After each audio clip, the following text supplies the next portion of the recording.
বেশি ভালো লেগেছে। চলুন ঘটনাটা শুনি। আলিফ, আজকে যে ঘটনাটা শুনবো, এটা প্রথম কথা হচ্ছে যে এটা দেশের বাইরে ঘটেছে। হ্যাঁ, আসসালামু আলাইকুম লিসেনার্স। জি রাসেল ভাই, এটা ঘটনাটি বাংলাদেশের না, এবং মেডিকেলের একটা story. Medical story, right. So আপনারা ডাক্তার চান, ডক্টর আলিফ এখানে আছেন।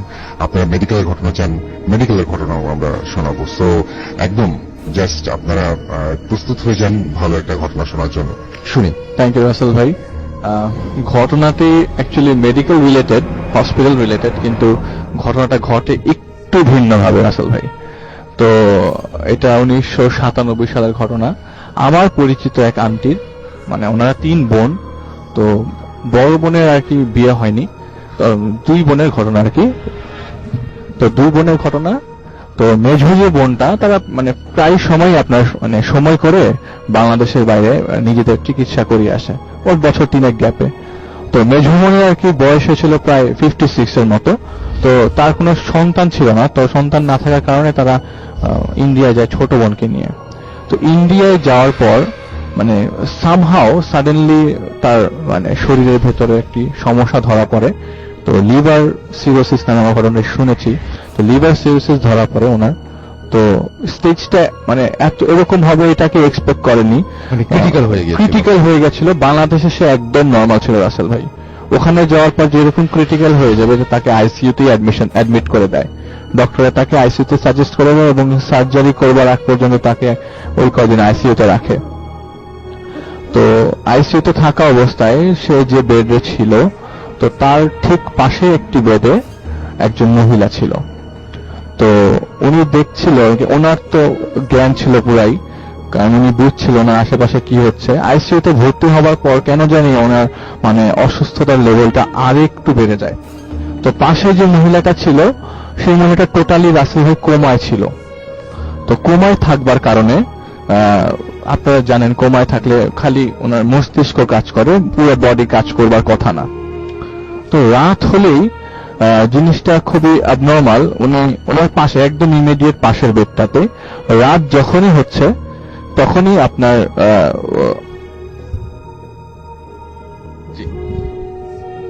তো রাত যখন হচ্ছে তখনই আপনার পাশের বেডের মহিলাটা উনি মুভ করবে এটা উনি বোঝেনি, কারণ ডক্টররা তো কন্টিনিউয়াসলি কথা বলছে, পাশে মনিটরে দেখছে, উনি মুভ করতে পারছে না, হাত নাড়াতে পারছে না। জাস্ট বুঝে যাচ্ছে যে ওনার জ্ঞান আছে, মানে উনি ওনার মস্তিষ্কটা আর হার্টবিট সব নর্মাল, মানে সব চলছে। তো রাত 10টার পরেই একটু অন্ধকার করে দেয় সব পেশেন্টকে, মানে রেস্ট নেবার জন্য, ঘুমাবার জন্য। কারো কন্ডিশন ক্রিটিক্যাল হলে ওই পোর্শনটাই খালি আলো দেয়া থাকা ছিল। তো আপনার উনি দেখলো কি রাত 10টার পর, উনি দেখলো রাত 10টার পরে পাশের যে বেডে মহিলাটা ছিল তার দিকে ফিরে ইশারায় করলো তুমি চলে যাও। কিন্তু ওই মহিলা তো কোমায় ছিল, তাই না? ওই মহিলা কোমায় ছিল, রাত 10টার পরে তুমি চলে যাও হঠাৎ করে একদম উনি বাকরুদ্ধ হয়ে গেল এবং জিনিসটা ওভারলুক করে গেল। ঠিক আমি যদি দেখাতে পারতাম তাহলে অনেক ভালো ছিল। মানে ব্যাপারটা হচ্ছে হাত দিয়ে জাস্ট চলে যাও, হাত দিয়ে ইশারা করে চলে যাও। ঠিক পরের দিন মহিলাটার মানে কথাবার্তায় বোঝা যাচ্ছিল যে অ্যাটেন্ডেন্সরা আসতো, কথাবার্তায় বোঝা যাচ্ছিল যে ওনার লোকজন, উনি ইন্ডিয়ান আর কি। অ্যাকচুয়ালি আমি বলি রাসেল ভাই, উনি ইন্ডিয়ায় মাদ্রাসে গিয়েছিলেন, ডক্টর ভিরুমানের আন্ডারে চিকিৎসাধীন অবস্থায় ছিলেন। উনি আপনার হেপাটোলজিস্ট একজন। তো পাশের যে মহিলা ঠিক পরের দিন আইসিইউতে থাকা অবস্থায় ঠিক পরের দিনই একইভাবে রাত 10টার পর অন্ধকারের মধ্যে একটু হালকা হালকা আলো দেখা যাচ্ছে, তুমি চলে যাও। উনি কোমায়, কমপ্লিটলি কোমায়। থার্ড দিন ঠিক একইভাবে তুমি চলে যাও, ইশারায় বোঝাচ্ছে চলে যাও। ওই দিনই রাতের বেলা মহিলাটি মারা যান। তো ওই দিনই রাতে, কারণ আইসিইউ বেড কিন্তু খুবই স্বল্প, তো ওনাকে সরিয়ে অন্য একজন পুরুষ পেশেন্ট আসে ওনার পাশে। তো ওই দিন রাতের বেলা সে ঘুমিয়ে পড়ে এবং তার কন্ডিশন রাস্তাতে আরো ক্রিটিক্যাল হয়ে যায়। তো ওনাকে সার্জারি করতে হয়। সার্জারি করবার পরে আবারও তাকে আইসিইউতে নিয়ে আসে। জ্ঞান ফিরবার পর সে দেখে ওই পুরুষ লোকটি এখনো আইসিইউতে আছে, কিন্তু তার বেড অপোজিটে। আগে যে বেডে সে আইসিইউতে ছিল এখন সেই বেডটা না, ক্রিটিক্যাল কন্ডিশনে তাকে অন্য একটা বেডে দেওয়া আছে, কিন্তু সেটা পাশাপাশি। আচ্ছা, মানে কাছাকাছি একদম। ওই কোনায় ছিলেন যে মহিলা, ঠিক তার সেই বেডেই আরেকজন একে নিয়ে আসা হলো, একজন পুরুষ, একজন পুরুষকে Okay. শিফট করে হ্যাঁ, মানে তারপরে? এক্সচেঞ্জ করে একটা পুরুষকে দেওয়া হয়েছে আর কি। আচ্ছা। তো রাত 10টার পর রাসেল ভাই ওই পুরুষটা ঠিক অন্যদিকে ওনার দিকে ঘুরে হাত দিয়ে ইশারা করছে চলে যাও, ঠিক ওই একইভাবে মহিলা একইভাবে যেভাবে ঠিক করেছে। যেভাবে মহিলা বলেছিল। আশ্চর্যজনক বিষয় হচ্ছে ওই দিন রাত্রে ওই লোকটি মারা যায় আইসিইউতে। আইসিইউতে আমরা জানি রাসেল ভাই যাদের অবস্থা খুব ক্রিটিক্যাল তাদেরকে আইসিইউতে শিফট করা হয় Shift করা হয়, এবং হ্যাঁ। শিফট করবার পর মানে তারা যে ফিরবে বা বেঁচে ফিরবে এরকম নিশ্চয়তা খুব কম দেয় ডাক্তাররা। Right. তো উনি সামহাও রাসেল ভাই বেঁচে যায় এবং মজার বিষয় হচ্ছে ওই দিন থেকে দুদিন পর ওনার কন্ডিশন ক্রিটিক্যাল হয়ে যায় এবং পালস পাচ্ছিল না ডক্টররা। আচ্ছা। কিন্তু আকস্মিকভাবে ঠিক 25 মিনিট পর পালস আবার নরমাল হয়ে যায়। মানে আমি যে আন্টির কথা বলছি হুম হুম ঠিক ওই বেডেই, যে বেডে উনি ওই পুরুষটি তাকে বলেছিল চলে যাও। হুম হুম।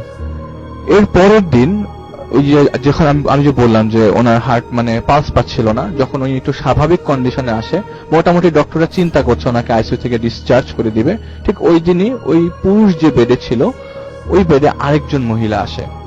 আচ্ছা। হুম হুম। আরেকজন মহিলা এসে ঠিক একইভাবে রাতের বেলায় ওই বেডে প্রথম দিন যে মহিলাটাকে পেয়েছিল ঠিক ওই মহিলাটাকে আবার দেখছে সে, কিন্তু ওই বেডে কিন্তু দেখেছিল অন্য একটা মহিলা, কিন্তু সে দেখছে আরেকটি মহিলা। এখন এটা কি ঘুম মানে অসুস্থতার ঘোরে হচ্ছে নাকি এটা বোঝার কোনো এটা আসলে উপায় নাই। বোঝার উপায় নেই, হ্যাঁ। তারপরে? তো উনি বাংলাদেশে চলে আসেন রাসেল ভাই। হুম হুম। বাংলাদেশে আসার ঠিক 6 মাস পরে মানে উনি ট্রিটমেন্ট পুরোপুরি না করিয়ে কি চলে এসেছিলেন নাকি? আপনার ট্রিটমেন্ট নিয়ে এসছে। আচ্ছা। যখন ডাক্তার দেখেছে যে মোটামুটি মানে ফেভারেবল Stable কন্ডিশন একটু, হ্যাঁ, আছে, হ্যাঁ। তখন ওরা তার ডিসচার্জ করে নরমাল বেডে দেয়। বেড থেকে নরমাল কন্ডিশন আসার পর সে বাংলাদেশে চলে আসে। আচ্ছা। তো বাংলাদেশে আসার ঠিক 6 মাস পরে সে বাসায় মানে যেদিন সে মারা যান আর কি, উনি কিন্তু মারা গেছেন তো খুব আকস্মিক ভাবে, আকস্মিক ভাবে এবং উনি সকালবেলা বলেছে আমি গোসল করব। সে গোসল করার পরে ওনার যে মেইড ছিল মেইডকে বলে আমাকে 1 কাপ চা বানিয়ে দাও। 1 কাপ চা বানিয়ে দাও। ওই চাটা নেওয়ার সময় হাতে নেওয়ার সময় যখন 1 চুমুক দিবে তখনই সে কোলাপস করে। এবং আচ্ছা। মজার বিষয় কোলাপস করবার সময় রাসেল ভাই সে বলে আপনি, এইটা বলে সে কোলাপস করে ফেলে। এরপরে উনি মারা যান আর কি। তো এর থেকে প্রায় 2-3 মাস পর ওনার কবর জিয়ারত করতে যায় হচ্ছে যে ছোট বোন তার 2 ছেলে একসাথে কবর জিয়ারত করতে যায় ওনাদের গ্রামের বাড়িতে ঝালকাঠি জেলায়। তো ওইখানে যখন কবর জিয়ারত করতে যায়, কবর জিয়ারত করবার সময় যেটা দেখতে পায় আর কি, ওরা কবর জিয়ারত করতে যায় সকালবেলা রাসেল ভাই।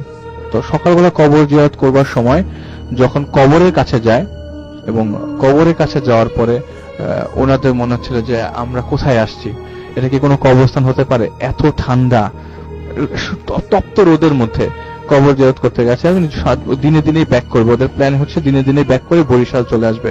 কবর জিয়ারত করেছে, এত ঠান্ডা ওই জায়গায় দাঁড়াতে পারে নাই। তো ওই ঘটনার পর আর কোনো ঘটনা ঘটেনি এবং এটা এসে বাসায় তার ওই ছোট বোনের ছেলেরা তাকে মাকে শেয়ার করে। তো ছোট বোনের যে হাজবেন্ড রাসেল ভাই ঠিক একইভাবে তার হার্টে একটু প্রবলেম হয়। ডক্টর শেটি নামে একজন ডক্টর আছেন ইন্ডিয়াতে, উনি কার্ডিওলজিস্ট, অনেক নাম করা ডক্টর। তার আন্ডারে মাদ্রাসে সে ভর্তি হয় এবং তার অবস্থা রাসেল ভাই ক্রিটিক্যাল হয়ে যাওয়ার পরে আইসিইউতে অ্যাডমিশন হয়।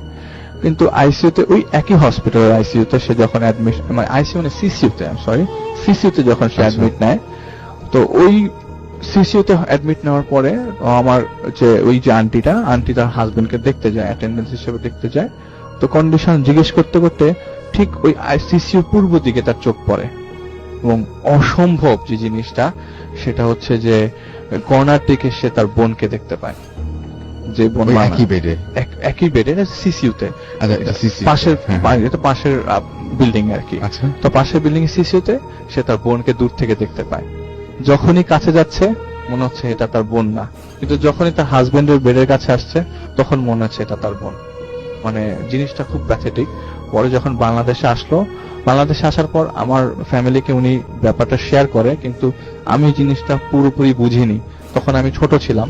তো রিসেন্টলি আমি যখন তার কাছে যাই সে তখন পুরো ঘটনাটা খুলে বলে আমাকে যে তার বোন তাকে শেয়ার করেছিল যে এই বোন প্রায় ঘুমের মধ্যে ওই অবয়বটা দেখতে পেত যে চলে যাও।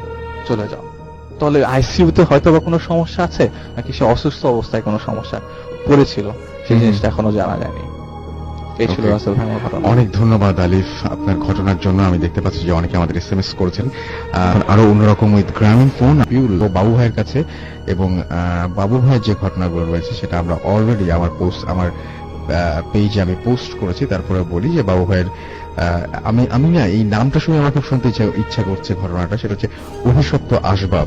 এই ঘটনাটাকে আসলেই অনেক ভয়ঙ্কর। মানে বেশ ইন্টারেস্টিং লেগেছে ঘটনাটা। হ্যাঁ, আমি বেশ interesting শুনতে চাই যে আচ্ছা, এই ঘটনাটা আমার কাছে শেয়ার করেন উনি একজন সিনিয়র সিটিজেন। এখন ওনার বয়স অনেক। উনি ওনার একটা ডিসপেন্সারি আছেন, মানে আপনার ফার্মেসি, হুম, ওখানে বসেন। তো শুরু করি। হ্যাঁ, জি, তো এটা হচ্ছে অনেক আগের 50-এর দশকের কাহিনী আর কি। হুম, তখন ঢাকা শহর মানে আপনার বেশ ফাঁকা, মানে কিছু কিছু অঞ্চলে আপনার দেখা যেত যে বিকাল বেলাতেই মানুষ থাকে না, এরকম অবস্থা। তো যাক, উনি ওই তখন ঢাকা বিশ্ববিদ্যালয়ের ওই সাইড দিয়ে যে জায়গাটা, ওখান দিয়ে উনি আসছেন এক সময়। তো একটা প্রান্তে ঢুকে যখন পুরান ঢাকার দিকে ঢোকেন, হুম, দেখলেন যে পুরানো বড় বাড়ি, আপনার প্রায় 2 তলা বা 3 তলা এরকম বড়। তো সেখান থেকে মানুষ চলে যাচ্ছে আর কি, শিফট হয়ে যাচ্ছে। তো তারা যেটা করেছে, তারা কিছু জিনিস বাইরে রেখেছে বিক্রি করার জন্য, লাইক নিলামে সেল করার মতো আর কি। তো উনি খুব আগ্রহী হন দেখে, কারণ উনি তখন ঢাকায় সদ্য খুব নতুন মুভ করে এসেছেন, ওনার সামর্থ্য খুব বেশি না। বাট উনি দেখেন যে এখান থেকে যদি কিছু কেনা যায়, অবশ্য বিয়ে করেছেন, ওনার ওয়াইফকে নিয়ে আসবেন ঢাকার বাইরে থেকে। তো উনি দেখে যে ওখানে কিছু কেনার মতো আছে কিনা। তো হেঁটে হেঁটে উনি একটা চেয়ার পায়। চেয়ারটা হচ্ছে আপনার যেটা নাকি আপনার রেস্ট চেয়ার আর কি, আর্ম চেয়ার যেটাকে বলি। একটা বেশ পুরোনো আর্ম চেয়ার, আপনার কালো কাঠের, এবং তার সাথে আর কিছু তৈজসপত্র রাখা পাশে একটা এসে। তো সেখানে সে ঘেটে দেখে ওখানে কিছু কাপড়ও আছে, আপনার শাড়ি, খুব দামি শাড়ি, মানে আপনার মুসলিম টাইপের আর কি।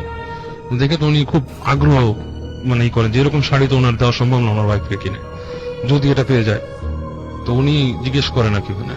তো ওনাকে মানে বলে যে আপনি কত দিতে চান, মানে দাম জিজ্ঞেস করে কত। তো এটার মানে দামাদামিতে আর কি ওনাকে খুব একটা আগ্রহ দেখে না। তো উনি ওই সময়কার 4 টাকা বা 3 টাকা দিয়ে সব নিয়ে নেন ওখান থেকে।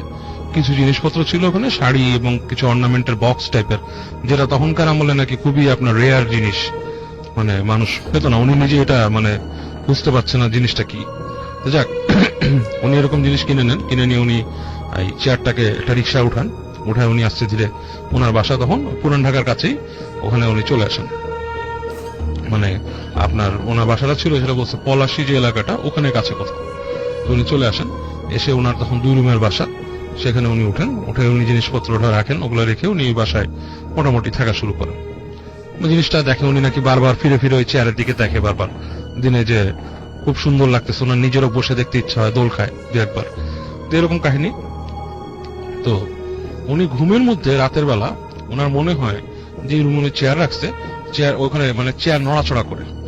ওরে বাবা, হ্যাঁ, মানে উনি শব্দ পায় যে কেউ বসে দোল খেলে যেরকম হয়, কাইন্ড অফ লাইক দ্যাট।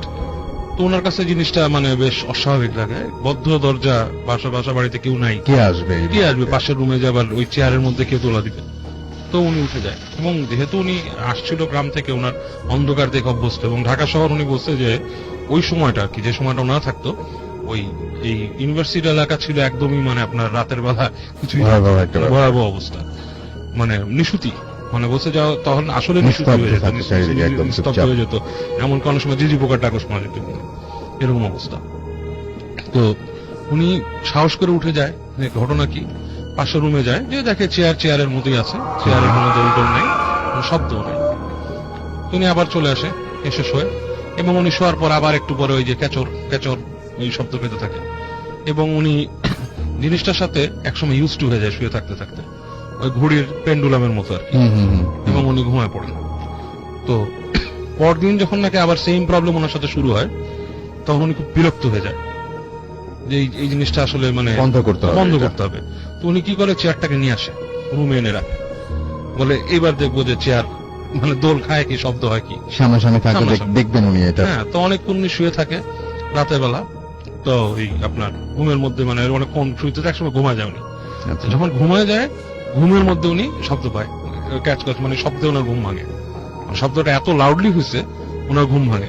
তো ঘুম থেকে উঠে উনি যখন তাকাইছে, তখন দেখে যে চেয়ারটা জাস্ট লাইক কেউ উঠে গেলে যেভাবে একবার নাড়াচাড়া দেয়, জাস্ট নাড়াচাড়া দিতে তারপর ঝাঁকি খেয়ে ওঠে যেরকম ভাবে। হ্যাঁ, এই সময় ওনার মানে গায়ের লোম সব দাঁড়ায় গেছে ওনার, যে আসলে এই ঘটনা কি, এরকম হলো কেন।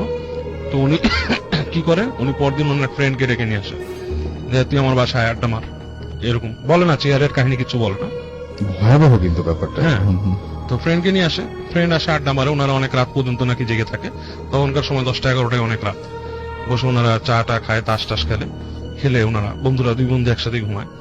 তো ওই দিন রাতে কিছুই হয় না, কোনো চেয়ারের নাড়াচাড়াও নাই, কোনো শব্দও নাই, এবং উনি তখন ভাবে যে এটা মনে হয় আমার মাথারই ভুল, আমি নিজে একলা থাকি, আমি ভুল শুনি শব্দটা।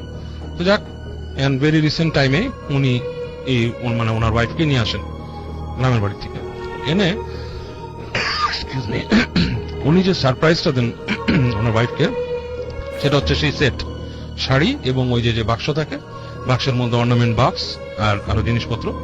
তো এটা দেখে ওয়াইফ তো খুব খুশি হয়ে যায় যে এত সুন্দর জিনিস তুমি কিনছো, এটা তো অনেক দামি জিনিস, কোত্থেকে পাইছো। তো বলছে কিনছি তোমার জন্য, যেখান থেকে কিনছি এবং এটা তোমার জন্য আমি আনছি রাখছি। তো ওয়াইফ খুব খুশি। তো ওনার ওয়াইফ প্রথম দিনই সন্ধ্যার সময় ওনাকে ওই শাড়িটা পরে উনি আসেন, ওনার সামনে আসেন। তো ওনার যেটা হয়, প্রথম দেখাতে একটা ঝাটকা লাগে, মানে ওনার কাছে একটা খটকা লাগে ওয়াইফকে দেখে। ওনার মনে হয় যে ওনার ওয়াইফ কিন্তু মানে ওই সময়কার মফস্বল, মানে বুঝতে পারছেন এখনকার মফস্বল কিন্তু অনেক ডেভেলপড, ওই সময় কিন্তু মফস্বলটা অনেক ডেভেলপ ছিল না। তো একটা মানে একটু মানে আপনার পল্লী ভাব ওনার ওয়াইফের মধ্যে ছিল, শহুরে ছোঁয়া ছিল না। তো ওনার দেখে মনে হচ্ছে যে ওনার ওয়াইফটাই আসলেই কোনো শহুরে কোনো মেয়ে, যে নাকি মানে আপনার এই ইউজ টু মানে শহুরে সাজগোজ ইউজ টু। আচ্ছা। তো উনি বেশ খটকা লাগে। তো উনি বলে যে কি ব্যাপার, তুমি কি দিয়ে সাজলা, আমি তো তেমন কিছু তোমার দিয়ে নেই সাজার জন্য। তো মহিলা বলে যে তুমি দেখো, আসো, তুমি তো জানো না, এই দেখো বাক্সটা খুলে, যেখানে যে অর্নামেন্ট বাক্স ছিল সেখানে দেখে অনেক বিদেশি আপনার কিছু কসমেটিক্স ওখানে আছে, ইউজ করা, মানে ইউজড বাট মানে আছে, মানে ইনট্যাক্ট আছে। তো উনি বেশ অবাক হয়, উনি বলে যে তারপরে এটা তোমার ইউজ করা ঠিক হয় নাই, বিকজ অফ এটা কতদিন আছে এখানে কে জানে, অনেক দিনে পড়ে থাকা আরেকজনের ইউজ করা জিনিস, এগুলো তো বউ কিছু শোনে না। তো উনি যেটা দেখে এরপর থেকে, যে ওনার ওয়াইফের আরেকটা অভ্যাস পরিণত হয় যে রকিং চেয়ারে রক করা, হ্যাঁ, রকিং চেয়ারে রক করা, এবং জিনিসটা এমন ভাবে হয়, ওয়াইফের হয় এটা, ওনার ওয়াইফের, এবং জিনিসটা এমন ভাবে হয় যে উনি যখন ঘুমিয়ে আছেন, উনি দেখতেছে রাত্রেবেলা রকিং চেয়ার রক করতেছে, শব্দ পেয়ে উঠছে, উনি তাকায় দেখে ওনার ওয়াইফ রকিং চেয়ারে বসে রক করতেছে, এবং উনি যখন ডাক দেয় ওনার ওয়াইফের ঘুম ভাঙে, তখন উনি ঘুমের মধ্যে উঠে রকিং চেয়ারে রক করতেছে। ও মাই গড। হ্যাঁ। তো উনি তখন অলরেডি পজেসড বলা যেতে Possessed, পারে, right. একদম। তখন উনি জিজ্ঞেস করে তার ওয়াইফকে, তুমি কি জানো যে তুমি যে এই যে উঠে যাও যে রক করো, বলে না, আমি তো কিছুই জানি না, আমি তো ঘুমায় আছি, আমি তোমার ঘুম ভাঙে চেয়ারের মধ্যে, তুমি ডেকে আমাকে ঘুম থেকে তুলতেছো। তো উনি এটাতে বেশ হয়ে যায় আর কি, মানে আপনার মানে ভয় পায়। ভয় পাওয়ার পর উনি ওই যেই বন্ধুকে নিয়ে আসছিল প্রথম দিন, ওই বন্ধুকে তখন সব খুলে বলে যে এরকম এরকম কাহিনী এখানে হয়েছে। তো ফ্রেন্ড বলে যে তুই এক কাজ কর, এখানে কাছাকাছি এখানে মসজিদে হুজুর আছে, ওনাকে নিয়ে আয়, এসে তুই বাসায় একটা পড়া দে। তাদের কিন্তু মোটেই আপনার তখন পর্যন্ত ওই শাড়ি বা আপনার ওই চেয়ারের প্রতি কোনো আসেনি। তো হুজুর আসেন, হুজুর এসে কি করেন, প্রথমেই হুজুরের আপনার ইটা থাকে হচ্ছে চোখটা পড়ে চেয়ারের দিকে, এবং তারপরে বলে আপনার বাসায় কিছু জিনিসপত্র আছে যেগুলা ভালো না, খারাপ জিনিসের আছে, এবং হুজুর কোন না জেনে আগেই এসে মন্তব্যটা করে ফেলেন। তখন বলে যে আপনার বাসা কিন্তু কিছু না, কিন্তু কিছু জিনিস আছে। বলে যে কি জিনিস, বলে এই চেয়ারটা। তো উনি খুব রাগ করেন, মানে চেয়ার তার খুব শখের জিনিস, আর এরকম ফার্নিচার ওখানে মানে ওই এলাকাতে কারোই নেই। হ্যাঁ, উনি মনে করে হুজুর মনে হয় মানে পছন্দ করছে, বা তার ওই জিনিস দেখে পছন্দ করছে, হ্যাঁ, সে এরকম ভাবে মনে করে। তো হুজুর বলে দেখেন, আপনি যে সমস্যার জন্য আমাকে আনছেন, আমি এটাই বলবো যে আপনি এই জিনিসটা সরাই ফেলান, জিনিসটা ভালো না, আপনি কোত্থেকে আনছেন। তখন উনি বলে যে আমি এটা কিনছি। এখন ওয়াইফের সামনে উনি বলতেছেও না যে উনি পুরান একটা ইসের থেকে কিনে নিয়ে আসছে, যদিও কিন্তু ওই সময় 3 টাকা 4 টাকা অনেক দাম, অনেক দাম। হ্যাঁ, হ্যাঁ। তো উনি বলে না। তো হুজুর বলে দেখেন, আপনি আমার সমাধান চাইলে এটা সরাইতে হবে। তাহলে উনি রাজি হয় না। তো বন্ধু বলে যে তুই এক কাজ কর, চেয়ারটাকে সরা ফেলা। তো চেয়ারটাকে উনি নিয়ে ওই বাসার 2টা রুম পরে যে একটা ছোট জায়গা ছিল ওইখানে রাখছে রাত্রে। তো রাত্রে রাখছে, এবং হুজুর দোয়া টোয়া পড়ে দিয়ে গেছে ঘরে। এই যে হুজুর চলে গেছে, সন্ধ্যার পর রাতে তারা শুইতে আসছে। এই সময় বাসার মধ্যে তুল কালাম অবস্থা শুরু হয়েছে ওনাদের বাসার বাইরে। মনে হচ্ছে যে বাসার যে বারান্দাটা, ওইখানে কেউ হুড় তোড় মানে চেয়ার ছুঁড়ে ফেলতেছে, গেটের মধ্যে ধূপ ধূপ করতেছে ওনার বাসায়, এবং নখ মানে যে জোরে জোরে কিল মেরে নখ করতেছে, এবং উনি তো ভয় পেয়ে যায়, এবং ওনার ওয়াইফও ভয় পায়। তো হুজুর ওনার ওয়াইফকে ঝেড়ে দিয়ে গেছিল, ওনাকে ঝেড়ে দিয়ে গেছিল, বলছিল যে আপনার ওয়াইফের উপর কিছু নজর আছে, এবং ওনার ওয়াইফকে ঝেড়ে দিয়েছে। ওয়াইফও ভয় পাচ্ছে, এবং রাতের বেলা ওনার ওয়াইফের অনেক জ্বর আসে, ঘামা শুরু করে, উনি প্রলাপ বকা শুরু করে। তো উনি সকাল পর্যন্ত কাটায়, উনি ভোরবেলায় আপনার সকালে চলে যায় হুজুরের কাছে, যে বলে হুজুর এরকম এরকম কাহিনী, আমি এরকম শব্দ পাইছি, সেই ওই চেয়ারে আসলেই সমস্যা আছে। তো হুজুর বলে ঠিক আছে, আপনি এক কাজ করবেন, ওই চেয়ারটা নিয়ে আপনি পানিতে ফেলাই দিবেন। পানিতে? হ্যাঁ, হয় পানিতে ফেলে দিবেন, নদীতে, বুড়িগঙ্গাতে, অথবা পোড়ায় ফেলবেন, দুটার একটা করবেন। ওকে। ওইটা আপনি রাখবেন না, something wrong with this chair, এটা আপনি করবেন। আপনি কি আরো কিছু কিনছিলেন? তখন সে বলে যে আমি তো একটা শাড়ি কিনছি এবং একটা বাক্স, সেই বাক্সের সাথে কিছু মেকআপ আছে, আমার ওয়াইফ মাখছে। বলে তো আপনি তো খামাখাই যে আপনার ওয়াইফটারে আপনি এটার মধ্যে ঢুকাইছেন, ওনার যে সমস্যাগুলো হচ্ছে এটার জন্য। তখন হুজুর আসে, এসে ওনাকে ওই আপনার দেয়, ওই ওনার ওই দোয়া দুরুদ পড়ে দেয়, ওনার ওয়াইফকে ঝেড়ে দেয়, এবং বলে যে এরকম মানে একটা প্রসিজার, একটা রিচুয়াল, যে এই রিচুয়ালের মধ্যে দিয়ে আপনি ঝাড়া দেন, ইনশাল্লাহ ঠিক হয়ে যাবে। আর ওই যে আপনার যে ফার্নিচারটা, ওই চেয়ারটা নিয়ে ওনারা পুড়িয়ে দেয়, অ্যালং উইথ দ্যাট শাড়ি এনে ওরে বাবা, পুড়িয়ে ফেললো? পুড়িয়ে ফেল ওনারা, কেন বুড়িগঙ্গায় ফেললে ওই কাঠ করে ফেলবে, কি করবে, সেটা অন্য কারো কাছে যে চলে পৌঁছাতে যেতে পারে। পারে। হ্যাঁ, সেটাই। কিন্তু ওই জিনিসটা হওয়ার পরে ক্রমাগত পরে 2-3 দিন বিভিন্ন রকমের সমস্যা ওনাদের বাসায় দেখা দেয়। যেমন ওনাদের বাসার যে গেটটা ছিল, পিছনের দিকের গেট, ওইটা খুব জোরে জোরে কেউ নক করতো, এবং ফিমেল ভয়েস যেমন খুব রাগী গলায় বললে মানে এভাবে বলতো, দরজা খোল, দরজা খোল, এরকম একটা মানে শব্দ শুনতো ওনারা। হ্যাঁ, মানে কেউ বলতেছে দরজা খোল, হ্যাঁ এরকম। এবং ওনার ওয়াইফ তখন প্রচন্ড ভয় পেয়ে যেত এবং বলতো আসতেছে আসতেছে আসতেছে। তো তারপরে ওই লোকটা মানে এরকম কিছুদিন যায়, 10 দিন পরে উনি বাসাটাও চেঞ্জ করে, যেহেতু বাসা ভাড়া ছিল, চেঞ্জ করে ফেলে, ওনার ওয়াইফকে ঝাড়ফুঁক করে। হুজুর একসময় উনি প্রবলেম থেকে মোটামুটি নিষ্কৃতি পায়। তো উনি তখন একদিন ওই বাসাটায় যায় ঘুরে ঘুরে, যেখান থেকে চেয়ার কিনছিল, সেখানে যে তিনি ঘুরে খুঁজে পায় সেখানকার আপনার যে বাড়ির কেয়ারটেকার, তাকে যে জিজ্ঞেস করে যে আমি তোমাদের এখানে নিলাম হচ্ছিল, এখান থেকে কিছু জিনিস কিনছিলাম, এবং সত্যি কথা বলো, তুমি বুকে হাত দিয়ে বলবা, কোনোরকমই করবা না, এটার কাহিনী কি এগুলার। বলে কাহিনী হচ্ছে, এটা হচ্ছে আমাদের ছোট মানে মালকিন, যে আমাদের যে সাহেব ছিল, সাহেবের ছোট ওয়াইফ যিনি ছিলেন, তার জিনিসগুলা ছিল এগুলা। তো ওনার সাথে ওনার বড় বউয়ের সমস্যা হয়, মানে বিবাদ হতো সবসময়। এক সময় বড় বউ তাকে মানে কোন একটা বিষ বা কিছু খাওয়ায় মেরে ফেলে, কিন্তু যেটা প্রমাণ হয় না বা সামথিং হয় না আর কি। এবং এরপর থেকে মানে ওই জমিদার সাহেব মানে ওই যে ওই বাড়ির যে মালিক, তিনি অনেক কিছুই দেখতো ওই বাসায়, এবং উনি এক পর্যায়ে বিরক্ত হয়ে উনি ইন্ডিয়া চলে গেছে। আচ্ছা। হ্যাঁ, ওনারা ইন্ডিয়া এগুলো বিক্রি করে দিয়ে চলে গেছে, এই বাড়িও হয়তো বিক্রি করে দিবে কোনো সময়। তো এটা শুনে উনি বুঝে ব্যাপারটা কোন একটা বাজে জিনিস, তো উনি আস্তে ধীরে মানে জানলো আর কি ব্যাপারটা সত্যটা। এটাই হচ্ছে কাহিনী। অনেক ধন্যবাদ বাবু ভাই, অনেক ইন্টারেস্টিং ঘটনাটা। এবং আমরা নিজেরাও জানি না যে অভিশপ্ত আসবাব, এই শিরোনামটাই আমার কাছে অনেক বেশি ভালো লেগেছিল, এবং আমি আশা করছিলাম যে এরকম কোনো কিছু একটা শুনবো। এবং আমরা আসলেই পুরনো জিনিস যখন মানে কেনা হয় অনেক সময়, এবং সেটাতে এরকম একটা ব্যাপার, তার যদি একটা মানে অন্য ধরনের কোনো কিছু থাকে, মানে তার পেছনে যদি একটা ঘটনা থাকে, তাহলে সেই ঘটনাটা আপনাকে মানে জাস্ট এরকম ধরনের পেইন দিতেই পারে, সেটা তো হতেই পারে। আমরা চলে যাব আমাদের পরবর্তী ঘটনায়।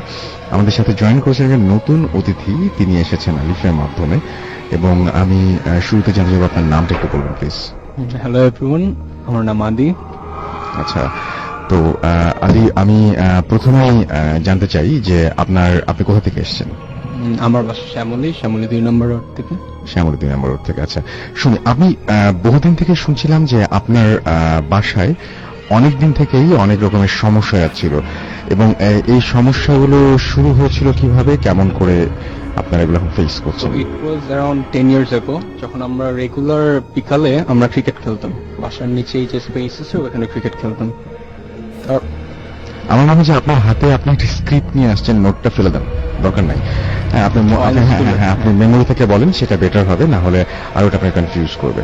বলেন। ফার্স্ট অফ অল, আমরা রেগুলার তো খেলতাম, তখন আমাদের সাথে একজন খেলতো, সে পাশেই ফ্যাক্টরিতেই কাজ করতো। তো আমরা রেগুলার, একদিন হঠাৎ করে সন্ধ্যার সময় শুনলাম সে খেলতে আসেন, হঠাৎ করে শুনলাম যে তার কিছু প্রবলেম হয়েছে, চিল্লাচিল্লি করছে, আর আমাদের পাশেই তো পাশে। তো আমরা দৌড়ায় গেলাম, যারা খেলতেছিলাম, তখন দেখলাম যে সে খুবই গালাগালি করছে, মানে নিজে মানে চিল্লায় গালাগালি। তো সবাই তাকে বলতেছে কি হয়েছে না হয়েছে তুমি থামো, কারণ সে খুবই ভদ্র টাইপের, খুবই নর্মাল, মানে কারোর সাথে লাগালাগি নাই, খুবই ডিসেন্ট একটা মানুষ। সো আমরা সবাই অবাক হয়ে যাই প্রথম। তারপর আমরা দেখলাম যে সে এইভাবে মানে আশেপাশে সবকিছু ছোড়া শুরু করলো হঠাৎ করে। তারপর খুবই স্বাভাবিক, আশেপাশে যারা আছে তার সাথে যে যারা কাজ করে তারা ওকে ধরলো। ধরার সাথে সাথে সে এত শুকনো একটা মানুষ, কিভাবে যে ধাক্কা দিল আমরা নিজেই দেখলাম 3-4 জন ছিটকায় পড়তে পুরো, মানে এইটা এমনি একজনের শক্তি হওয়ার কথা না। আর 2-3 মিনিটের মধ্যে এসব হচ্ছে চিল্লাচিল্লি হচ্ছে। ততক্ষণে আমাদের এলাকারই হুজুর আছে একজন, যে রেগুলার এই এরিয়াটায় আসে, তাকে ইনফর্ম করা হলো, সে চলে তিনি চলে আসলে আপনাদের বাসায়? হ্যাঁ, না এটা হচ্ছে আমাদের বাসার পাশে ফ্যাক্টরিতে, মিষ্টির দোকানে ফ্যাক্টরি ওটা। আচ্ছা। সো আসার সাথে সাথেই সে তারপর কি ও তাদের যেইভাবে কোন রশির মধ্যে কি সব করে নাকি সে তাকে একটা রুমে নিয়ে গেল। সে যেই দেখাচ্ছে সে ভয় পাচ্ছে, মানে হুজুরের যেইভাবে করে এগুলো আসলে। সো তাকে এইভাবে দেখাতে দেখাতে একটা রুমে নিয়ে গেল। আমাদের অ্যালাউ করেনি ওই রুমে ঢোকার। আমরা আসলে তখন তো ছোট ছিলাম, আর যে আগেও দেখবো ওই সাহসটা হয়নি। তারপর ওইটা করার এইটার পর আমরা যখন বাসায় ব্যাক করলাম, এরপর শুনলাম এভরিথিং নর্মাল, সে জব ছেড়ে চলে যায়, মানে সে। তারপর আবার কিছু একটা 1-1.5 মাসের মতো গ্যাপ পড়লো, আমরা আবার রেগুলার খেলা শুরু করতাম। তারপর আমাদের বাসার নিচে যে ড্রাইভাররা থাকে সেইখানে একদম সেম টাইপের ঘটনা ঘটলো, একদম একই একটা লোক। সেও খুবই নর্মাল, খুব ভদ্র, কিন্তু একটু হেলদি ছিল। সেও সেম গালাগালি শুরু করলো। এরপর তাকেও যখন মানুষ আটকাতে গেল, সেও সেম টাইপের ঝাঁকা গালাগালি, একদম সেম আগের যেভাবে হলো সেরকম কাজ করলো। তো মানুষ ওইটা দেখে, কিছুদিন আগে হয়েছে, ওইটা দেখে মানুষ সাথে আর দেরি না করেই সেম হুজুরকে ইনফর্ম করলো। তো হুজুর যখন আসলো, এবার এসেও সেম তার একইভাবে সব কন্ট্রোল করলো। করার পর বললো যে আমাদের গাছে প্রবলেম, আম গাছ আছে পাশেই বড় একটা, কিন্তু পুরানো বাড়ি, আম গাছে প্রবলেম আছে। তো সে তখন ওই বাঁধেটাতে কি সব যে রিচুয়ালস গুলো আছে ওইগুলা ফলো করলেন। হ্যাঁ। তো এরপর আমাদের ওইখানে আর ওরকম কোনো ঘটনা ঘটে নাই কয়েক বছর। তারপর অনেকদিন পর আমাদের বাসায় একটা কাজের ছেলে আসলে, নাম শামীম। সে আমাদের সাথে খেলতো। আমরা তখন ধরেন 10-12 ইয়ার্স তখন আমাদের বয়স। তো আমরা খেলতাম, শেষে আমাদের সাথেই ঘুমাতো। একদিন রাতে হঠাৎ করে দেখলাম ওকে খুঁজে পাওয়া যাচ্ছে না। তো সারা রাত পাওয়া যায়নি। আমরা মনে করছি নিশ্চয়ই কাজের ছেলেরা তো ঘুরতে গেছে বা সামথিং। তো এরপরে সেদিন সকালে, কারণ আমরা গেট টেট লক পেয়েছি, সেদিন সকালে আবার আমাদের খাটের নিচে পাওয়া গেল। আমরা ওই জায়গাটা চেক করি না, কারণ কেউ এক্সপেক্ট করবে না যে একজন আমাদের রুমে খাটের নিচে থাকবে। তো ওকে যখন জিজ্ঞেস করা হলো যে তুমি কেন খাটের নিচে, আর পুরা একজন ধরেন একদম বেহুশের মতো ঘুমাচ্ছিল, ওকে ধাক্কা দিয়ে ওঠানো হলো। তো সে তখন বললো যে আমার আম্মুকে কোশ্চেন করে যে খালাম্মা আপনি কি কালকে রাত্রে এই রুমে আসছিলেন চুলাশ্রয়তে? তখন আম্মু বললো যে না তো। তারপর বললো যে না, আমি কাকে জানি দেখছি চুলাশ্রয়তে, আমি নিচে তাকাইতে আমার পাটা সাসপিশিয়াস, পাটা কিরকম আজব লাগছিল। তারপর আমি মনে করলাম পা দেখলাম উল্টা, আমি বেহুশ হয়ে গেলাম। আমরা মনে করলাম এইগুলা তো শিওর সবাই যারা আসে গ্রাম থেকে কাজ করতে বসে ওদের থেকে শোনা যায়, বা রাতে নিশ্চয়ই ফ্রেন্ডদের সাথে বের হয়েছে, এটা পুরাপুরি বানাচ্ছে। আম্মু দিল একটা ঝাড়ি দেওয়ার সাথে সাথে বন্ধ। তো সে কিছুদিন পর জব আমাদের এখানে কাজ টাজ করে চলে যায়। তো আমরা এটাও অত বড় একটা ম্যাটার ধরি না, আমরা মনে করছি এটা ওরই বানানো। এরপর 2-3 মাস পর ছোট্ট একটা ছেলে, আমরা যেহেতু ছোট ছিলাম আমরা কাজের ছেলেই প্রেফার করতাম খেলাধুলার জন্য। তো সে আরেকটা ছোট্ট একটা কাজের ছেলে আসলো, তার নাম ছিল জসিম। ও যখন আসলো, ওর মা বললো যে আপনারা করবেন কি, যে ভাইদের সাথে আমাদের সাথে যখন ঘুমানোর সময় নিচে ফ্লোরিং করে ঘুমাক, বা আপনারা কাউকে নিয়ে শুতে, সে ভয় পায় একে ঘুমাতে। সো আমরা ওকে নিয়ে ঘুমাইতাম না, কারণ কি সে অনেক ডিস্টার্ব করতো আমাদের, অনেক দুষ্ট ছিল। তো আম্মু তখন চায়নায় গেল বিজনেসের কারণে। তো আম্মু করতে কি, আম্মু রুমে ওর সে নিচে ফ্লোরিং করে শুতো। কাজের ছেলেটা ছোট, 7-8 বছর হবে। 1 উইক 2 উইকস এর মধ্যে দেখলাম সেও চলে গেল বাসা ছেড়ে। তো আমরা অনেক আম্মু কেন গেল, আমাদের একটা খেলার পার্টনার ছিল। তখন আম্মু বলল যে সে প্রত্যেক রাতে 3টা বাজুক 2টা বাজুক 4টা বাজুক, সে প্রত্যেক রাতে উঠে আল্লাহ আল্লাহ করে চিল্লাতো, আর হাতগুলো অনেক জোরে জোরে ওয়েভ করতো, না না না এরকম করতো। তো আম্মু যখন কি হয়েছে জসিম এরপরে দোয়া ঠোয়া পরে ফু দিত, সে নর্মাল হতো, অন স্পট শুয়ে ঘুমায় পড়তো।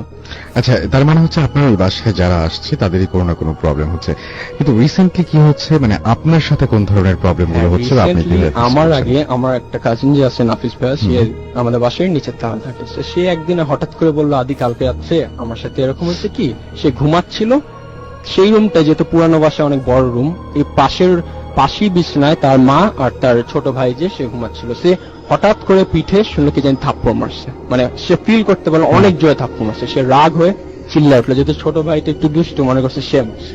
উঠে দেখে দুজনেই ঘুম, ওর আম্মু তো চিৎকারে উঠলো, বললো কি হলো, কি হয়েছে নাফিস, ওর নাম নাফিস।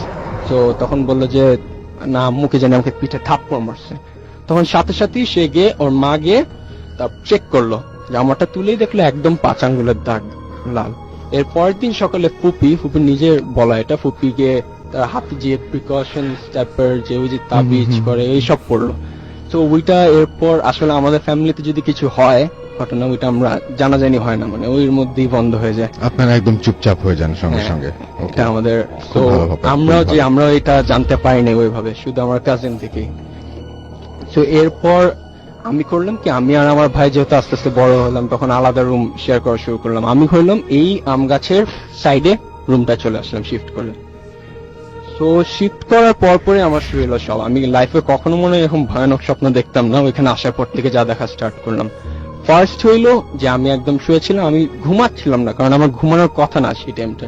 আমার একদম মনে আছে যে আমার মনে হলো কি জানি আমার গাল চাটলো, একদম বড় ফিল করতে পারছিলাম যে অনেক মানে একদম টেনে চাটে যেভাবে, একদম ইয়াভাবে ওইভাবে। তো আমি তাকায় দেখলাম, আমার একদম মনে আছে যে অনেক উঁচা একটা কুকুর হবে, জিব্বাটা একদম ফ্লোরের সাথে লাগছে, উঁচা একটা কুকুর।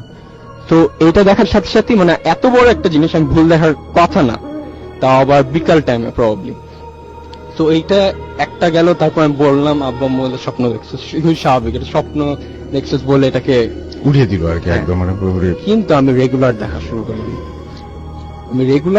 করলাম। এর পরের দিনও দেখলাম যে কেউ আমাকে, মানে সব স্বপ্নগুলাই আমাকে টাচ করে। একটা দেখলাম ঘাড়ে চাপ দিচ্ছে, এই করছে ওই করছে। তারপর আমি আবার করলাম কি, আমি আবার আমার ভাইয়ের রুমে গিয়ে শোয়া শুরু করলাম। আর আমার আর আমার ভাই একটা সেম জিনিস হতো, আমরা গেমিং করি, মানে রাতে গেম খেলতাম। সো রাতে মাল্টিপ্লেয়ার গেমিং যখন করতাম, হঠাৎ করে আমরা ফিল করতাম যে কেউ একজন টিভি দেখতেছে। আমিও সেম আপনাদের জিনিস, রুমেই? আমার হচ্ছে না ড্রয়িং রুমে, আমার রুমের আচ্ছা, সাথে ড্রয়িং রুম আচ্ছা, লাগানো, আচ্ছা, কিন্তু আচ্ছা, আমার ভাই রুমটা অনেক দূরে, হুম। সে সাউন্ড পাওয়ার কথা না, যত আচ্ছা। জোরেই ছাড়ুক সাউন্ড পাওয়ার কথা না, যেহেতু গেমিং হেডফোন কানে। হুম, হুম। তো সে গিয়ে দেখে যে কেউ টিভি দেখতেছে না, আমিও গিয়ে দেখি কেউ টিভি দেখছে এবার এটা গেমের কোনো সাউন্ড না, গেমের সাউন্ড না, টিভি দেখছে আর অন্য রুম থেকে আসছে। তো এরকম পাওয়ারও কথা না, এই হেডফোনের থ্রুতে সাউন্ড আসারও কথা আর তাছাড়া যখন কেউ গেম খেলে তখন অনেক ইনভলভ হয়ে যায়, ইনভলভ, তো সুতরাং, পুরোপুরি হ্যাঁ। ইনভলভ, যেহেতু মাল্টিপ্লেয়ার গেমিং। হুম। এরপর আমাদের এরপরটা হলো কি, এরপর রাফিও যে আমার ভাই, সেও বলা শুরু করলো যে আমাকেও ডিস্টার্ব করে ঘুমানোর টাইমে রাতে, যে আমাকে মনে হয় কেউ ঘাট ধরে চাপ দিচ্ছে, এই হচ্ছে ওই হচ্ছে। তো তাও আমাদের ফ্যামিলিতে কোনো মানে তোর ঘুমের প্রবলেম, তোর এই প্রবলেম, তোর এই প্রবলেম, তুই মানে আপনার ফ্যামিলির কেউ এই বিষয়গুলো বিশ্বাস করেন না না, তারা? আমার আব্বু আম্মু হচ্ছে তোর সেটাই। ঘুমের প্রবলেম, হুম। তোর এই প্রবলেম, তোর এই প্রবলেম, ওষুধ খেয়ে ঘুমা, তুই গেম খেলো যে কেমন হচ্ছে, সো এটা উড়াই দিত। তারপর আমার একদম লাস্টলি, আমরা যখন জানুয়ারিতে এ লেভেলস এক্সাম দিচ্ছিলাম, আমি যখন তখন সবচেয়ে ভয়ানক আমি তখনের স্বপ্নগুলো আরো বেশি ভয়ানক। কারণ কি, এমনি আগে যেগুলো দেখতাম স্বপ্ন হোক যাই হোক এই হচ্ছে, আমার কিন্তু ফিজিক্যালি এফেক্ট পড়তো না। এই জানুয়ারিতে যখন আমি এক্সাম, জানি না প্রবলেম, মেতে এক্সাম গুলো যখন দিলাম, তখন আমার রাতে যে হতো, আমি রাতে ঘুমানোর সময় আমার সকালবেলায় উঠে যে আমি ওই এরকমও স্বপ্ন দেখছি যে আমার নিজের আব্বু আমাকে জবাই দিচ্ছে। আর মানে আমি স্বপ্নের মধ্যে মানে 5-6 মিনিট চলছিল, পুরা আমি ফিল করতে পারতেছিলাম কেউ আমার গলা মানে ধরে, প্রেশারটা ফিল করতে পারতেছিলাম। 5 মিনিটস ইট ওয়াজ হরিবল। হুম। আর আমি পুরা মানে উঠার পর মানে পেইনটা একটা ধরেন কেউ চাপ দিয়ে রাখছে, ওখানে একটা পেইনটা পুরা ফিল করতে পারছি। বিশ্বাস করেন আমি 3-4 দিন রেগুলার আমি এরকম রেগুলার বাজে স্বপ্ন দেখতাম, কেউ মারতেছে, কেউ এই করতেছে। আপনি যেটা বলছেন এটা খুব ভয়ঙ্কর। মানে আপনি বলছেন যে আপনাকে যখন জবাই দেওয়া হতো আপনি ওই পেইনটা টের পেতেন, তার মানে আপনি ওই স্বপ্ন কোনোভাবে দেখতে যেতেন না, আপনার লাইফ তো হেল হয়ে গেছিল একদম। না, আমি আসলে হয়তো কি, তারপর আমি আম্মু আব্বুর কাছে গিয়ে বলতাম যে ঘুমাবো, তাও ফ্রেন্ডরা রাতে গেমটা আসলে এরকম হয়ে যেত যে আমরা আবার এসে গেমিং শুরু করতাম, খেলতে খেলতে সবাই রাত খেলতে খেলতে আবার শুয়ে পড়তাম। ওই শুয়াতেই আমার এখনো মনে আছে এবং আপনার এটার উপর কোনো কন্ট্রোল ছিল না, মানে আপনি না, দেখতে না আপ- চাইতেন বা না এরকম কিছু? না, না, আপনি বিশ্বাস করেন যে আমি শোয়ার সময় এমনও হয়েছে যে আশেপাশে কিছু না পেয়ে আমি জায়নামাজও একবার চাপ দিয়ে ধরে শুয়েছিলাম, ঠিক আছে, তারপরও আমি দেখছিলাম, তারপরও আমি দেখছি। এবং এটা আর- কি, এটা খুব রিয়েলিটির খুব কাছাকাছি, মানে মনে হয় যে সত্যি হ্যাঁ সত্যি হ্যাঁ, ঘটনা তো এটা খুবই খুবই মানে পেইন ছিল একটা, মানে রাতে ঘুমাইলে এগুলা দেখবো। আপনি যখন জেগে উঠতেন, জেগে ওঠার পরে কি আর কোনো পেইন্টিং থাকতো এরকম এই যে কোনো হ্যাঁ, কিছু? একটা পেইন থাকতো 10-15 মিনিটস, ধরেন যে চাপ দিয়ে রাখলে কি একটা, এমনও হয়েছে যে আমার ঘাড়েও ব্যথা করতো, তারপর মুখ, তারপর ঠোঁট কাটা উঠতাম, ঠোঁট কাটা উঠে আমি পরে আম্মুকে একদিন বললাম, আম্মু তুমি রাতে আসবা, রাতে এসে দেখবা, আর তুমি আমাকে উঠাই দিবা বা সামথিং। যদি আম্মু এসে দেখতো যে আমি আঙ্গুল টাঙ্গুল চাপ দিয়ে দাঁত একদম শক্ত করে আটকিয়ে, মানে আমি এমন করতেছি, তো আম্মু তখন টান দিয়ে নাকি দাঁত খুলতে, মানে মুখ খুলতে পারতো না। তো ওইটাও এরপর, তারপর আমি ডক্টরের কাছে যাই, তারপর ওই ওষুধ আমার হয়তো কি ঘুমানো ওষুধ খাওয়া স্টার্ট করলাম আমি, ওই টোফেন যা আছে ওইগুলাকে, কারণ আমি ঘুম ভয় পাওয়া, মানে আমি ঘুমাতে চাইতাম না রাতে, আর এক্সামেরও প্রেশার ছিল, তো ঘুমও এমনিতেও কম, তখন তারপর কি হচ্ছিল? এক্সামের টাইমে এগুলো হচ্ছে। আচ্ছা, তারপরে তারপরে কি আপনি ঘুমের ঠিক ওষুধ হয়েছিল? খাওয়ার পরও আমার তখন কয়েকদিনের জন্য ভালোই গেল, এক্সাম শেষ হলো, এরপর তো ঘোরাফেরার মধ্যে এরপর একটু একটা গ্যাপ গেল, কিন্তু আমার লাস্টে যে আপনার, আমি এখানে আসছি এর জন্য বলতে, কারণ আমার যে লাস্ট যে ঘটনাটা হয়েছে, আমি আমার কাজিন, কিন্তু দুইজন, যে কাজিনের সাথে ইনসিডেন্টটা হলো ও কিন্তু আমার একদমই ওই আম গাছের নিচেই, আম গাছের পাশেই, মানে একদম ওই, আমি 3 তলায় ও 2 তলায়, আমার নিচের ফ্লোরেই থাকতো। তো ও সেম জিনিস ফিল করতো যে আমরা যখন কম্পিউটারে বসতাম আর ল্যাপটপে, ফিল করতাম যে আমাদের পাশে এসে কেউ বসছে, আমার খাটটা আমার কম্পিউটারের পিছে কেউ বসছে, আমি একদম ফিল করতাম কে জানি বসছে, কেউ নাই। লাস্টলি একদম, তো আমি আমার কাজিনের সাথে মুভি দেখবো, এটা হচ্ছে আপনার প্রবলি টিউসডে কাহিনী, মানে লাস্ট উইকে টিউসডে। তো আমি কাজিনের খুবই সাথে মুভি recent দেখবো, ঘটনা, হ্যাঁ। হ্যাঁ খুবই রিসেন্ট মুভি দেখবো, আমি মুভিটা ডাউনলোড করে বললাম, আয় একা দেখবো, ট্রান্সফরমার্স 3D নামে এসে তুই চলে আয়। তারপর ও বললো যে আচ্ছা ঠিক আছে, আমি একদম, আমরা যেহেতু পড়াশোনা সব ফেসবুক এগুলো শেষ করে 3টার সময় বসবো মুভি দেখতে। আপনি বিশ্বাস করেন আমি 3টার সময় প্রথম, আমি তখন আমার ওয়াশরুম তো রুমের সাথে লাগানো, আমি ওয়াশরুম দিয়ে গেলাম, আমাকে ডাকতেছে দরজা knock করে, আমি বলছি শিওর আমার কাজিনটা আসছে, আমি দৌড়ায় গেলাম, দৌড়ায় গিয়ে দরজা খুললাম, কেউ নেই, মানে আদি নক, জাস্ট পাশেই দরজা, তো আমার দরজাটা একদম ধরেন যে সিঁড়ি উঠে ধরেন ওইখানে, তো আমি দৌড়ায় গিয়ে দরজা খুললাম, নাই। আমি মনে করছি আমি ভুল শুনছি, আমি আবার আসলাম, আমি এসে আবার কম্পিউটার ব্রাউজ করতেছি, তখন দেখলাম যে আবার কে জানি নক করছে, আবারও সেম কথা, আদি দরজা খুল।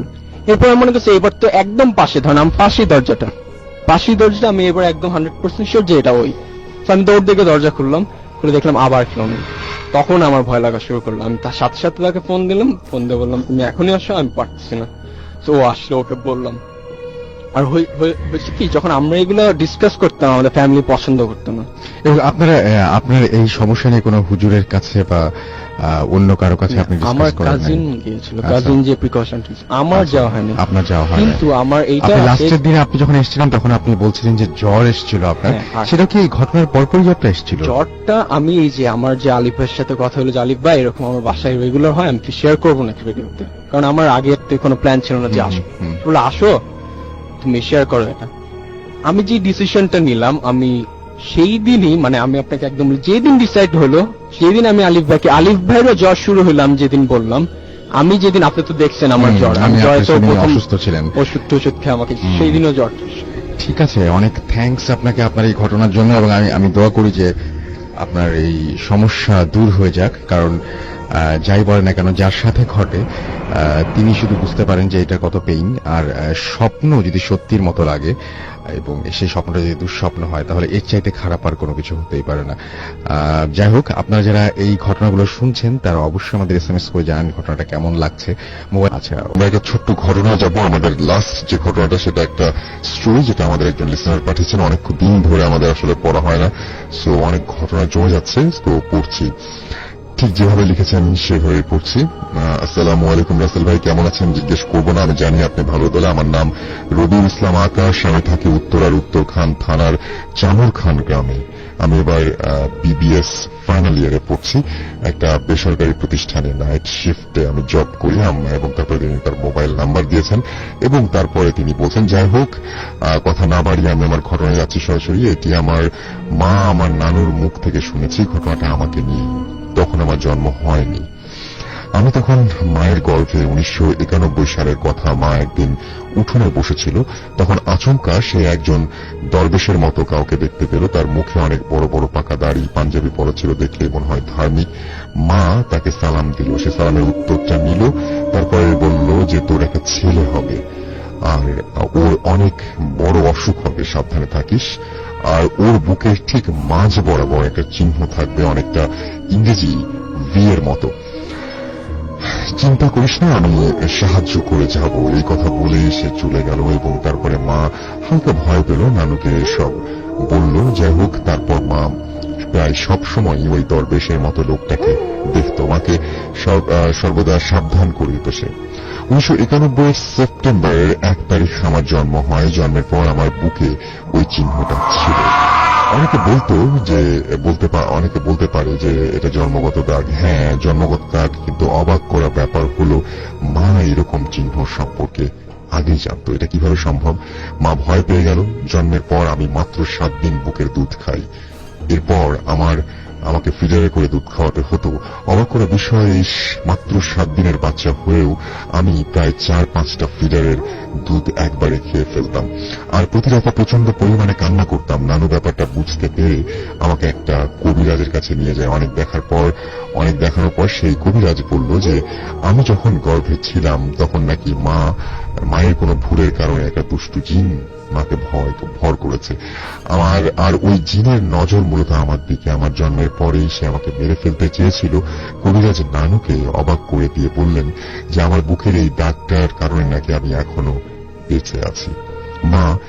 মায়ের থেকে পরিত্রাণের উপায় জানতে চাইলে কবিরাজ বলল একটা ভাঙা মানে ভেঙে যাওয়া কবরে আমাকে ফেলে রাখতে হবে। যতই কান্না করি না কেন, কেউ আমার কাছে যেতে পারবে না। মায়ের অনিচ্ছা সত্ত্বেও ছেলেকে বাঁচানোর জন্য অবশেষে রাজি হলেন এবং কবরে রাখা হলো আমাকে। সারা রাত অসহ্য রকমের চিৎকার আর হাসির শব্দে কান ঝাড়াপালা হয়ে যাচ্ছিল মা আর নানুর। আর কবিরাজ তার নিয়ম মতো তার কাজ করে যাচ্ছিলেন। সকালে আজান দেওয়ার পরে মা আর নানু আর কবিরাজ কবরের কাছে গিয়ে আমাকে তুলে নিয়ে আসে এবং আনার পর কবিরাজ বলে যে কোন একটা ভালো জিনের সাহায্যে আমার ক্ষতি হয় নাই। আমার বুকের ঠিক মাঝখানে ওই চিহ্ন নাকি কোন একটা সাধারণ চিহ্ন না। শুধু এই বলে সেই কবিরাজ আজ আমি বেঁচে আছি। কবিরাজ আমার কোমরে একটা তাবিজ বেঁধে দিয়েছিল এবং এই তাবিজটা আমার কোমরে ছিল অনেক বছর। কবিরাজ বলেছিল সাবধানে থাকতে এবং তাবিজটা যেন না হারায়, কিন্তু 2 বছর আগে আমার অজান্তে হারিয়ে গেছে তাবিজটা। আমি বড় হয়ে বুঝতে শিখেছি। তখন সেই কবিরাজ নানুর কাছে গিয়েছিলাম দোয়া চাইতে। সে বলেছিল আমি যেন আমার নিজে যে উপার্জন, যেদিন নিজে উপার্জন করবো সেদিন যেন তার জন্য একটি সাদা লুঙ্গি, একটি গামছা এবং 1.5 কেজি মিষ্টি নিয়ে যাই। কারণটা সে আমাকে বলেনি, কিন্তু আফসোস আমি উপার্জন করার আগেই সে মারা যায়। এবং রাসেল ভাই, আমার বুকের সেই দাগ এখনো আছে। ভালো করে লক্ষ্য করলে বোঝা যায়। আমার এই কাহিনীটা অনেকে বিশ্বাস নাও করতে পারেন, কিন্তু আমার এই বুকের দাগটাকে মিথ্যা। আর আমার মাই তার নিজের সন্তানের কাছে সেই সন্তানের মৃত্যুকূপ থেকে ফিরে নিয়ে আসার কাহিনী বানিয়ে বলতে চাইবেন কেন? ভালো থাকবেন এবং আমি আরো কিছু ঘটনা পাঠাবো।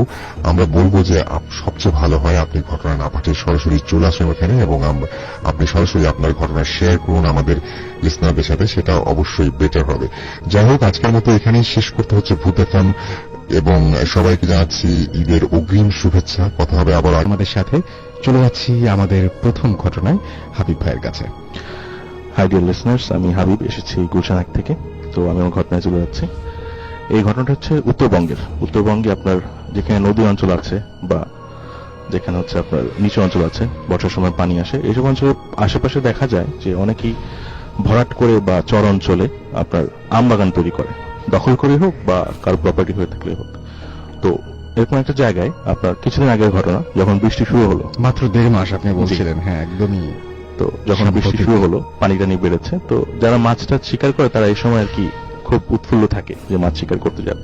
তো এরকম একদল লোক 4 বন্ধু মিলে তারা মাছ শিকারে বের হলো আর কি। তো সবকিছু রেডি করে একজন লোক জোগাড় করলো যে নৌকা অ্যারেঞ্জ করেছে। তো তারা হচ্ছে একটা বিল অঞ্চলে মাছ মারতে গেল। তো হচ্ছে হুইল নিয়ে গেছে 4টা হুইল, বলতে বসি আর কি, আমরা যেটা দেখি ফোল্ডিং হুইল বা ছিপ বলি যেটাকে। তো যারা গেছেন আমবাগান পার হয়ে বেশ কিছুটা হেঁটে তারপরে পানিতে তারা উঠলেন নৌকায়।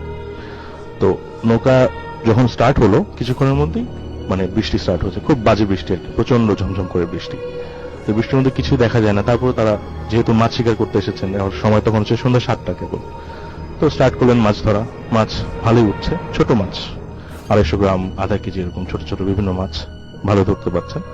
তো ঘন্টাখানেক মাছ ধরার পর হঠাৎ করে তারা দেখলেন যে আর মাছ উঠছে না। তো অনেকক্ষণ চেষ্টা করার পর তারা একটু বিরক্ত হয়ে পড়লেন। এরপর হঠাৎ করে যেটা হলো, একটা বেশ বড় মাছ মনে হলো কার কোনো একজনের বড়শিতে আটকে পড়েছে।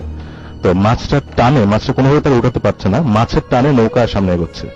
এগোতে একটা পর্যায়ে দেখলো যে মাছটা আপনার বড়শি ছিঁড়ে নিয়ে চলে গেছে, সুতাটা ছিঁড়ে নিয়ে চলে গেছে। তো তারা খুব হতাশ। একটু পরে খেয়াল করে দেখলেন পাশেই আপনার কিছু লোকজন আরেকটা নৌকায় করে তারা মাছ ধরছে। তো জেলে টাইপের তারা ভাবলো কথাবার্তা শুনে। তো তাদের মধ্যে থেকে জিজ্ঞেস করলো, এই 4 জনের মধ্যে একজন জিজ্ঞেস করলো, ভাই মাছ টাছ পেলেন কিছু? তো তারা বলছে, হ্যাঁ ভাই আমরা তো বেশ ভালোই মাছ পেয়েছি। তার জিনিস খেয়াল করলেন যে যারা মাছ ধরছেন পাশের নৌকায় তারা কুচ দিয়ে, আমরা কুচ অনেকেই চিনি, মাথারা হচ্ছে বল্লমের মতো বেশ কিছু সুচালো জিনিস থাকে, এটা দিয়ে পানিতে নেমে তারা ধরছে। তো যে মাঝি ছিলেন যিনি নৌকা অ্যারেঞ্জ করছেন, আমার একটু সন্দেহ হলো যে আমরা এত দূরে আসলাম, এখানে তো বেশ গভীর পানি, কিভাবে মানুষ নেমে কোমর পানির মধ্যে আপনার কুচ দিয়ে মাছ ধরতে পারে। যাক, তারপর তারা মাছ ধরে যাচ্ছে। এর মধ্যে এই পাশে যারা ছিলেন 4 জন, তাদের এখনো মাছ উঠছে না। তো ওই পাশের নৌকা থেকে হঠাৎ একজন বললেন যে, ভাই মাছ পাচ্ছেন না? পাবেন, আমি একটা ধরে দিচ্ছি। উনি পানিতে নেমে বেশ বড় একটা মাছ ডুব দিয়ে যেন উঠিয়ে দিলেন, এবং এটা হচ্ছে আপনার কালবাউস মাছ, বেশ বড়, 15-20 কেজির উপরে হবে। তো তারা তো বেশ খুশি, পাশের নৌকার 4 জন। উঠে দেওয়ার পর দেখলেন যে মাছটা মুখে বড়শি আটকানো সুতা সহ, এবং তাদেরই সেই বড়শি কিছুক্ষণ আগে যে বড় মাছটা ছিঁড়ে চলে গেছিল। এটা হওয়ার পরে যে মাঝি ছিল উনি মোটামুটি শিওর হয়ে গেছেন যে আচ্ছা এখানে বিষয়টা খুব একটা ভালো না। তো এই বিষয়টা যখন তার মাথায় চলছে, তখন পাশ থেকে আপনার পাশের নৌকা থেকে লোকগুলোর মধ্যে একজন বলে বসে যে, হ্যাঁ এখানে আর মাছ পাবেন না, আপনি একটু সামনে এগিয়ে যান। আচ্ছা, কিন্তু তারা কিন্তু ঠিকই মাছ পাচ্ছে, কুচ দিয়ে মাছ ধরছে, এবং তাদের মাছ ধরতে কোনো অসুবিধা হচ্ছে না। আচ্ছা, অ্যাজ ইফ হাত দিয়ে হচ্ছে, ছেলে খেলার মতো। তো যাই হোক, তারা আস্তে করে পাশ কাটিয়ে আগিয়ে যায় কিছু দূর। বৃষ্টির অবস্থা আরো খারাপ হচ্ছে, ঝড় উঠে গেছে তখন। এই পর্যায়ে তাদের একটা মাছ ধরার পর আরেকটা মাছ বেশ বড়, টানটা ফিল করতে পারছে, বেশ বড় মাছ। তো অনেক কষ্ট করে আধা ঘন্টার মতো যুদ্ধ করে মাছটা তারা উঠায়। উঠার পর দেখে এটা একটা মাছ না, গোলাকার কিছু একটা, বেশ বড়, 4-5 কেজি ওজন হবে। এবং লাইট দেওয়ার মধ্যে একজন আপনার টর্চ লাইট জ্বালায় দেখে যে জিনিসটা একটা বলের মতো, অনেকটা চুল, মানুষের চুল পেঁচিয়ে থাকলে যেরকম হয় বলের মতো, সেরকম। তারও ক্লোজলি যখন তারা হাত দিয়ে দেখছে, হঠাৎ দেখে এর মাঝে একটা চোখ আছে। খুব ইন্টারেস্টিং বিষয়, চোখটা যেন খুলে তাদের মানে আরেকটু বুঝিয়ে বলি আমরা জিনিসটা, যে গোল একটা জিনিস দেখলাম এবং তার মাঝখানে একটা চোখ আছে। বিষয় কিন্তু চুলের বলের মতো। আচ্ছা, ওকে। এটা দেখে তারা ভয় পেয়ে যায়, ওটাকে পানিতে ফেলে দেয়। পানিতে ফেলে দেওয়ার সাথে সাথে ঝড়ের কারণে হোক বা যে কারণে হোক, প্রচন্ড উত্তালের কারণে, পানি উত্তাল হওয়ার কারণে তাদের নৌকাটা উল্টে যায়। উল্টে যাওয়ার পরে তারা অনেক কষ্টে, যারা ছিলেন 5 জনের মধ্যে আপনার যিনি মাঝি, যিনি নৌকা নিয়ে এসেছিলেন, ওনাকে খুঁজে পাওয়া যায় না। এই 4 জন কোনো মতে আপনার নৌকাতে উঠে আস্তে আস্তে চেষ্টা করে যে তীরে ফেরার জন্য। এখন তারা যে অঞ্চলে আছে, যে জায়গায় আছে, আশেপাশে কোথাও কিছু দেখতে পাচ্ছে না। প্লাস আপনার বৃষ্টি হতে ইউজুয়ালি কিছু দেখা যায় না, তাও আবার রাতের সময়। অনেক কষ্ট করে তারা সামহাও তীরের কাছে আসেন। তীরের কাছে এসে দেখেন যে সেই আমবাগানের কাছে যেখানে তারা স্টার্ট করেছিলেন, সেখানে তারা চলে এসেছেন। এসে খুব মজার জিনিস দেখতে পায়, ওই যে যারা আপনার মাছ ধরছিল আরেক নৌকায়, তারা এখানে ভিড়ে আসছে এবং এক জায়গায় বসে আগুন টাগুন জ্বালিয়ে মাছটা থেকে যিনি কথাবার্তা বলছে। এরা 4 জন ওখানে এগিয়ে যায়। এমনি বৃষ্টি হচ্ছে, ভেজা, তারা ওখানে দেখছে আগুন জ্বলছে, হয়তো একটু গরম হবে আর কি জায়গাটা। তো যাওয়ার পরে ওখানে যে জিজ্ঞেস করছে যে, ভাই আপনার কি আমাদের একজন লোক দেখেছেন, আমি তো বিপদে পড়েছিলাম, উনি কি তীরে উঠতে পারছেন? তো ওনারা বলে যে না, উনি তো তীরে উঠতে পারেন, ওনাকে দেখি নাই আমরা।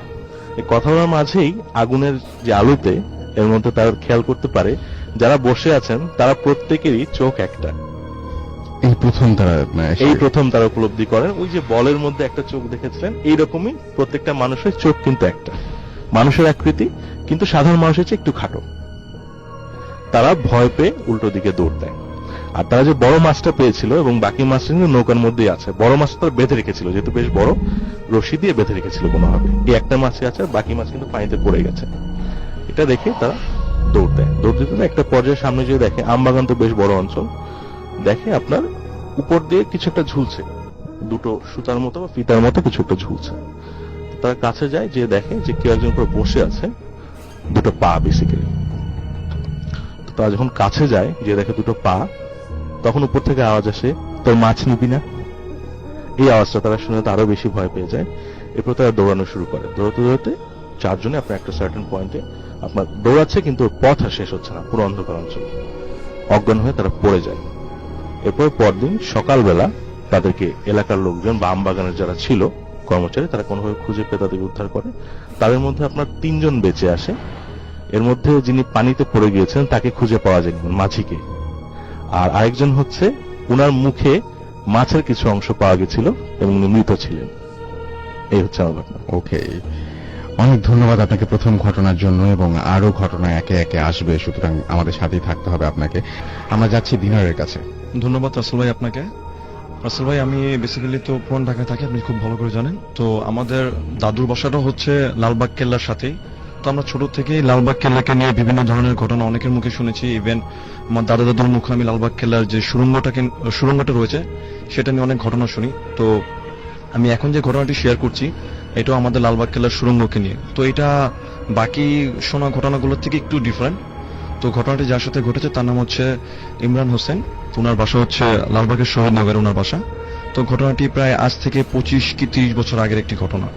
তো ওনারা এখন লালবাগ কেল্লার সুড়ঙ্গের যে স্ট্রাকচারটা যেমনটা রয়েছে, যে উপরের থেকে সুড়ঙ্গের ভিতরে ঢোকার যে গেটটা রয়েছে, এটা একটা মানে গেট ধারে এটা বন্ধ করে দেওয়া হয়েছে।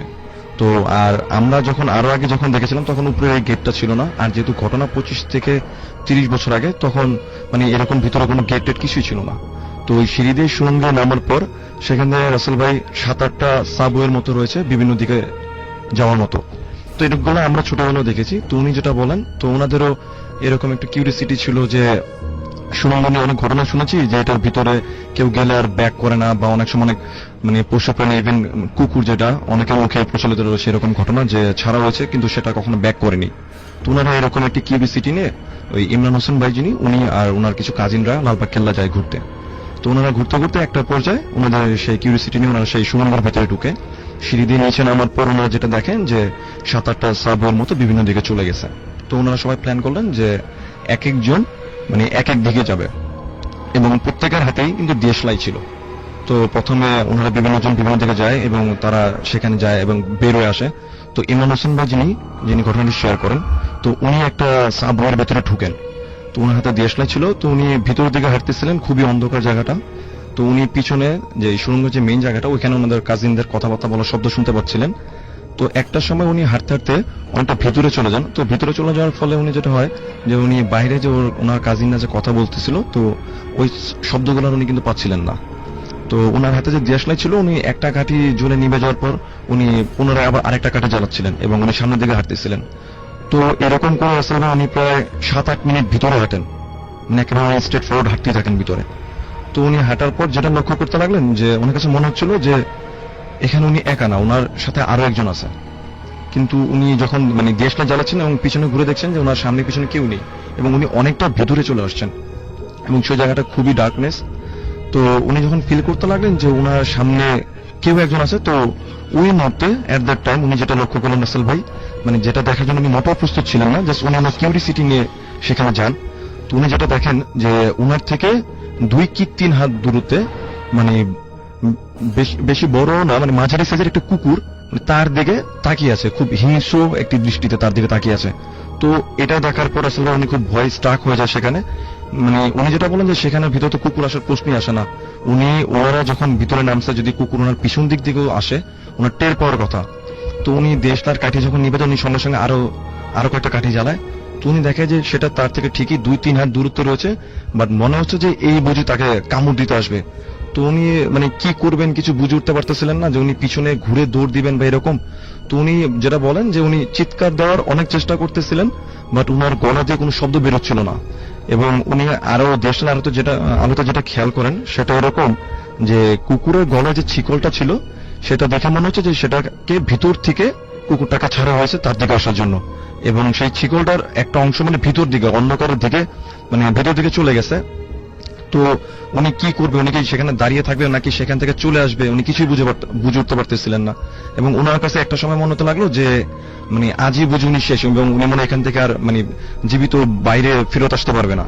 তো রাসেল ভাই ওই টাইমে উনি আরেকটা জিনিস লক্ষ্য করলেন, যে সেটা সবচেয়ে বেশি ভয়ঙ্কর ছিল, যে কুকুরটা ওনার থেকে যে 2-3 হাত দূরত্বে ছিল, ঠিক ওই জায়গাটা উনি লক্ষ্য করলেন যে ভিতর থেকে একটা বড় শিকলের মতো কোনো কিছু একটা তার দিকে আগে বাড়তেছে। তো এটা দেখার পর রাসেল ভাই উনি আর ওনার মানে সেখানে আর মানে দাঁড়িয়ে থাকার কোনো সাহস হলো না, উনি সেখান থেকে দৌড় দিয়ে উনি যে দিক দিয়ে ঢুকেছে ঠিক ওই দিক দিয়ে আবার পেছনের দিকে দৌড় দেয়। আচ্ছা। তো উনি চিৎকার করতে থাকে কিন্তু ওনার গলা থেকে কিন্তু কোনো সাউন্ড বেরোচ্ছিল না। তো ওই সুড়ঙ্গে নামার পর যে মেন জায়গাটা যেখানটা মোটামুটি আলো পড়ে উপরে, তো উনি সেখানটা এসে উনি সেন্সলেস হয়ে পড়ে যান। তো তারপর যখন ওনার সেন্স ফিরে তখন উনি নিজেকে আপনার সুড়ঙ্গের উপরে আবিষ্কার করে এবং তিনি সবার সাথে এই ঘটনাটি শেয়ার করে। আর এটা এরকম রাসেল ভাই এরকম ঘটনা কিন্তু আমরা আমাদের পুরান ঢাকায় আরো অনেকের মুখে শুনেছি যে লালবাগ কেল্লার সুড়ঙ্গকে নিয়ে যে এরকম কিছু জিনিস দেখা যায় ভিতরে।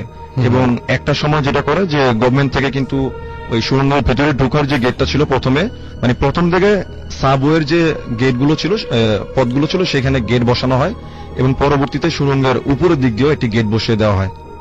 ওকে, এই ছিল আসলে আমার ঘটনা। অনেক ধন্যবাদ আপনাকে। এবং আমরা চলে যাব ফারনানের কাছে, এবং এর মাঝখানে আমি দেখতে পাচ্ছি একটু ঘটনা শোনা আসি আমরা ফারনানের কাছ থেকে। ফারনান, কি ঘটনা আজকের শুনি একটু। অ্যাম্বুলেন্সের একটা ঘটনা বোধ হয় না? না না ভাই, ওটা আমার ছিল না, আমার ছিল পুরান ঢাকার একটা মানে গ্যান্ডেরিয়ার একটা বাসার ঘটনা। আচ্ছা, তা আপনি তার মানে গ্যান্ডারিয়ার ঘটনাটা দিয়ে শুরু করতে চাচ্ছেন? আচ্ছা আচ্ছা, হ্যাঁ হ্যাঁ, ওকে, ঠিক আছে, শুনি। ওকে, তো আমি যে ঘটনাটা আজকে ফার্স্টে শেয়ার করবো সেটা হচ্ছে আমাদের পুরান ঢাকার গ্যান্ডেরিয়া নামক একটা জায়গার ঘটনা। ওখানে পুকুরপাড় নামে একটা এলাকা আছে, তো সেইখানকার একটা ঘটনা আমি শেয়ার করবো। এবং এই ঘটনাটা আমাকে শেয়ার করেছেন আমার একজন দুঃসম্পর্কের আঙ্কেল, যিনি কিনা ঢাকার বাইরে বর্তমানে সেটেল আছেন, এবং এই ঈদে উনি আমাদের বাসায় আসেন এবং আমার সাথে এই ঘটনাটা শেয়ার করেন। তো এই ঘটনা হচ্ছে এরকম যে প্রায় আরো 20 বছর আগের ঘটনা। তো এই 20 ইয়ার্স ব্যাক সে যেটা করে যে আমাদের এই পুরান ঢাকার যে ক্যান্ডারি এলাকায় পুকুরপাড় এলাকায় একটা বাসায় ওঠে, এবং এই বাসাটা ছিল মোটামুটি 4তলা একটা বিল্ডিং। এবং আমার আঙ্কেল যেটা করেন যে এই 4তলা বিল্ডিং এর যে 4th ফ্লোরটা মানে যে ফ্ল্যাটটা, সেই ফ্ল্যাটটাকে সে কিনে নেন, এবং এই ফ্ল্যাটটাকে কিনে নেওয়ার পরে সে তার ফুল ফ্যামিলিকে নিয়ে এই আমাদের এই পুরান ঢাকায় সেটেল হয়ে যান। তো আমি একটু এখানে বাসার বর্ণনাটা দিব যে বাসার একটা সাইডে হচ্ছে পুকুর মানে পেছনের দিকে, এবং সামনের দিকে হচ্ছে আপনার যে কিছু জঙ্গলার মতো এলাকা ছিল তখনকার সময়।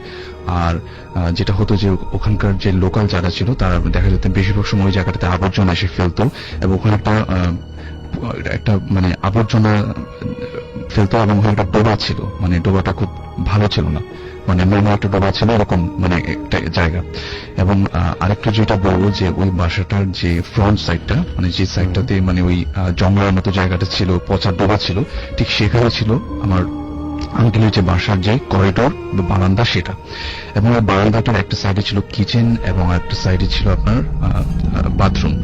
তো প্রথমে তারা যখন বাসায় ওঠে খুব ভালোভাবে যাচ্ছিল, প্রায় 7 থেকে 8 দিন কেটে যাওয়ার পরে মেইন ঘটনা আসলে স্টার্ট হলো।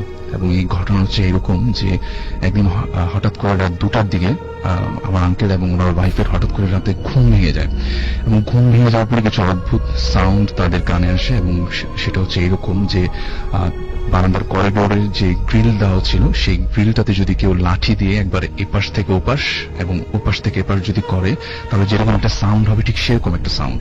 আচ্ছা, শুধু এটাই ছিল না, আর যেটা শোনা যেত যে মাঝে মাঝে যেটা হতো যে ওনাদের বাসার যে মানে চারিদিকে যে উইন্ডো গুলা ছিল সেই উইন্ডো গুলাতে দেখা যেত যে অনেক সময় কেউ অনেক জোরে জোরে নখ দিয়ে আঁচড় কাটে, আচ্ছা, এরকম কিছু জিনিস।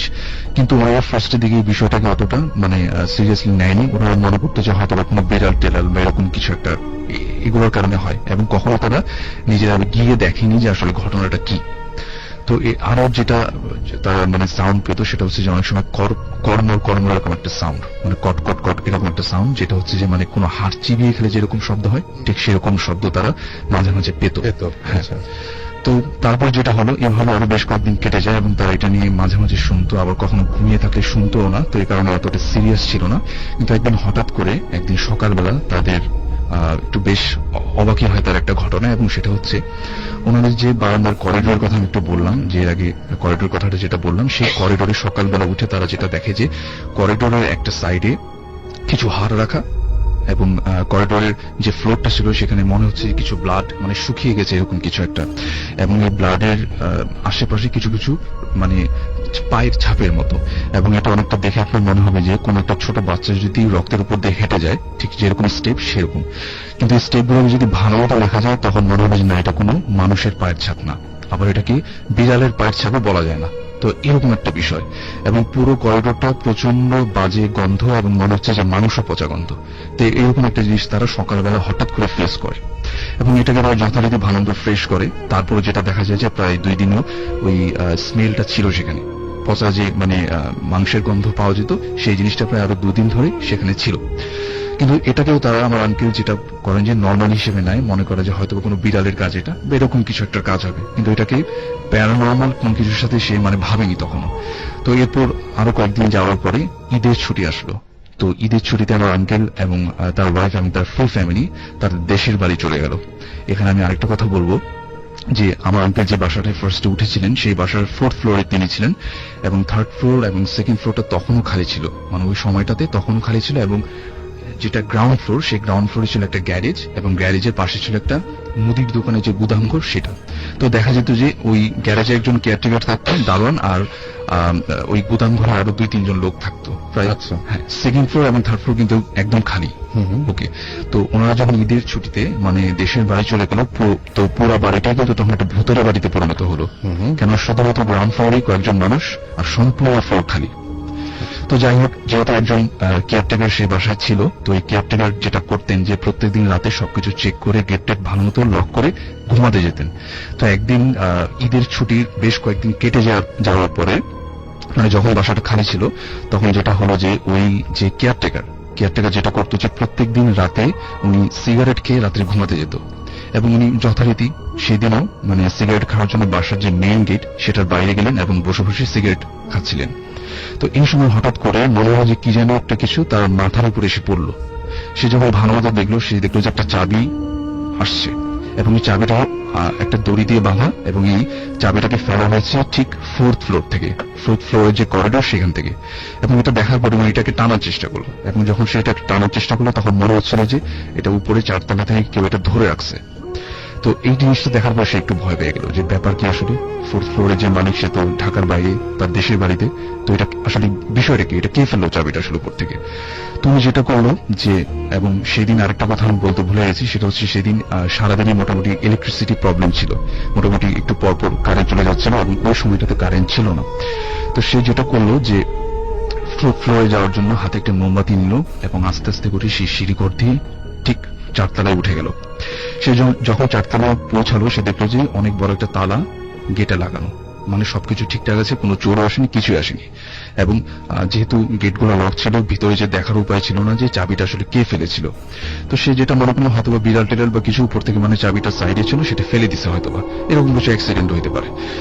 সে এটাকে চিন্তা করে সে যেটা করলো যে সে আবার নিচের দিকে ব্যাক করলো, গ্রাউন্ড ফ্লোরের দিকে। এবং যখন সে গ্রাউন্ড ফ্লোরের দিকে ব্যাক করবে, তখন তার হাতে ছিল শুধুমাত্র একটা মোমবাতি, এবং ঘুট করে অন্ধকার, যেহেতু ইলেকট্রিসিটি ছিল না। সে যখন একটা একটা করে স্টেপ দিয়ে নিচের দিকে যাচ্ছিল, তার কাছে মনে হচ্ছিল যে তার পেছন পেছন যদি কোন একটা শিকল মানে একটা সিঁড়ি দিয়ে নামানো হয় ঠিক যেরকম শব্দ হবে, ঠিক সেরকম শব্দ। সে একটা স্টেপ দেয়, আবার সেই শিকলের শব্দ, আবার আরেকটা স্টেপ দেয়, আবার শিকলের শব্দ, এরকম বারবার তার সাথে হচ্ছিল। এবং সে একটা সময় বেশ ভয় পেয়ে যায়, এবং সে যেটা করে যে বারবার পেছনের দিকে ব্যাক করে বারবার সেটাকে দেখার চেষ্টা করে যে পিছনে আসলে কিছু এরকম ছিল কিনা। সে যতবার পেছনের দিকে তাকায়, দেখে যে ভিতরে মানে পিছনে কিছু নেই, কোনো শিকলও নেই, কিছু নেই। কিন্তু যখন সে আবার স্টেপ দেয়, আবার তখনই সেরকম শিকলের শব্দ শুনতে পায়, মনে হচ্ছে সিঁড়ি থেকে কিছু একটা পড়তেছে।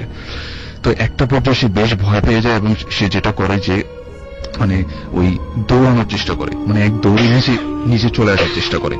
এবং সে যখন এটা করতে যায়, তখন অন্ধকারে কোনো একটা কিছুর সাথে তার পা হোঁচট খায়, এবং সে পড়ে যায়, এবং তার হাতে যে মোমবাতিটা সেটা তার হাত থেকে পড়ে নিভে যায়। এবং এরপরে যেটা হলো, সে ঘুট করে অন্ধকার যেটা দেখলো যে একটা কালো কিছুর মতো একটা জিনিস তার পায়ের কাছে আসলো, এবং তার সম্পূর্ণ বডিটাকে চেপে ধরে এক টান দিল। এরপরে আর তার কিছু মনে নেই, নিচের বোতামে ঘরে যারা যারা লোক ছিল তাকে খোঁজ করতে যে ভোরের দিকে তাকে বাসার যে ছাদ চিলেকোঠার উপরে তাকে পেল। এবং এ যখন সেন্স ফিরে তখন আমি বলাই যে আমি এরকম একটা কিছু দেখি যে কালো একটা কিছু আমাকে মানে জড়িয়ে ধরে এবং এটাকে আমাকে টান দিয়ে এক উপরে চলে নিয়ে যায়। এরপর কি হয় তার জানা ছিল না। এবং ওনাকে যখন পাওয়া যায় ওনার শরীরে বিভিন্ন জায়গায় ক্ষত স্থান ছিল, মনে হচ্ছিল যে সিঁড়ি দিয়ে কাউকে যাতে ফেলে দেওয়া হয় ঠিক যেরকম হবে সেরকম অবস্থা।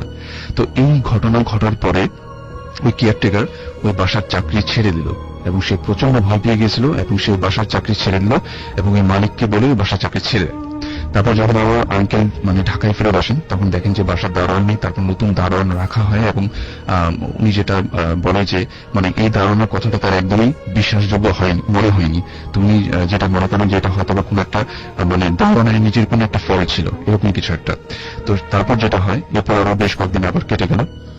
তারপর যেটা হলো যে ওই আমার যে আঙ্কেল এরকম রাতে একদিন তার রুমে মানে ঘুমানো ছিলেন এবং হঠাৎ করে রাত 2টার দিকে কিছু শব্দ তার কানে আসে এবং সে ওই শব্দগুলোকে দেখার জন্য বারান্দার করিডোরে যায় এবং সে দেখে যে না সবকিছু ঠিক আছে। এবং সে যখন ফেরত আসবে তখন সে তার টয়লেটের মানে যাওয়ার প্রয়োজন পড়ে, সে যখন তার টয়লেটের ভিতরে যায় সব কাজ শেষে সে যখন বেরিয়ে আসবে তখন তার মনে হয় তার টয়লেটের ভিতরে যে ছোট একটা উইন্ডো ছিল সেই উইন্ডোটাতে কেউ মানে নখ দিয়ে স্ক্র্যাচ করলে যেরকম শব্দ ঠিক সেরকম শব্দ। সে সাথে সাথে সেই উইন্ডোটা ওপেন করলো এবং ভালো মতো দেখলেও যে বাইরে কিচ্ছু নেই, কেননা বাইরে কোনো কারণেই ছিল না যেখানে কেউ দাঁড়িয়ে এরকম করবে। তারপর যেটা হলো সে যখন উইন্ডোটা লাগিয়ে দিতে যাবে ঠিক তখন একটা অদ্ভুত ঘটনা তার সাথে ঘটলো। একটা মোটা লোমশ কালো হাত তার হাতটাকে চেপে ধরলো এবং সাথে সাথে সে অনেক চড়াচড়া করলো সেই হাতটাকে ছাড়ানোর জন্য। একটা সময় সে হাতটাকে ছাড়িয়ে সে তার রুমের দিকে চলে গেল এবং তার রুমে থেকে আর বের হলো না সেদিন রাতে।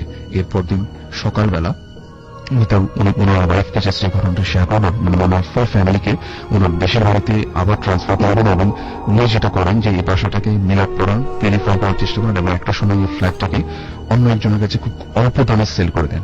তো মোটামুটি এই ছিল আমার ঘটনা। Thank you. অনেক ধন্যবাদ।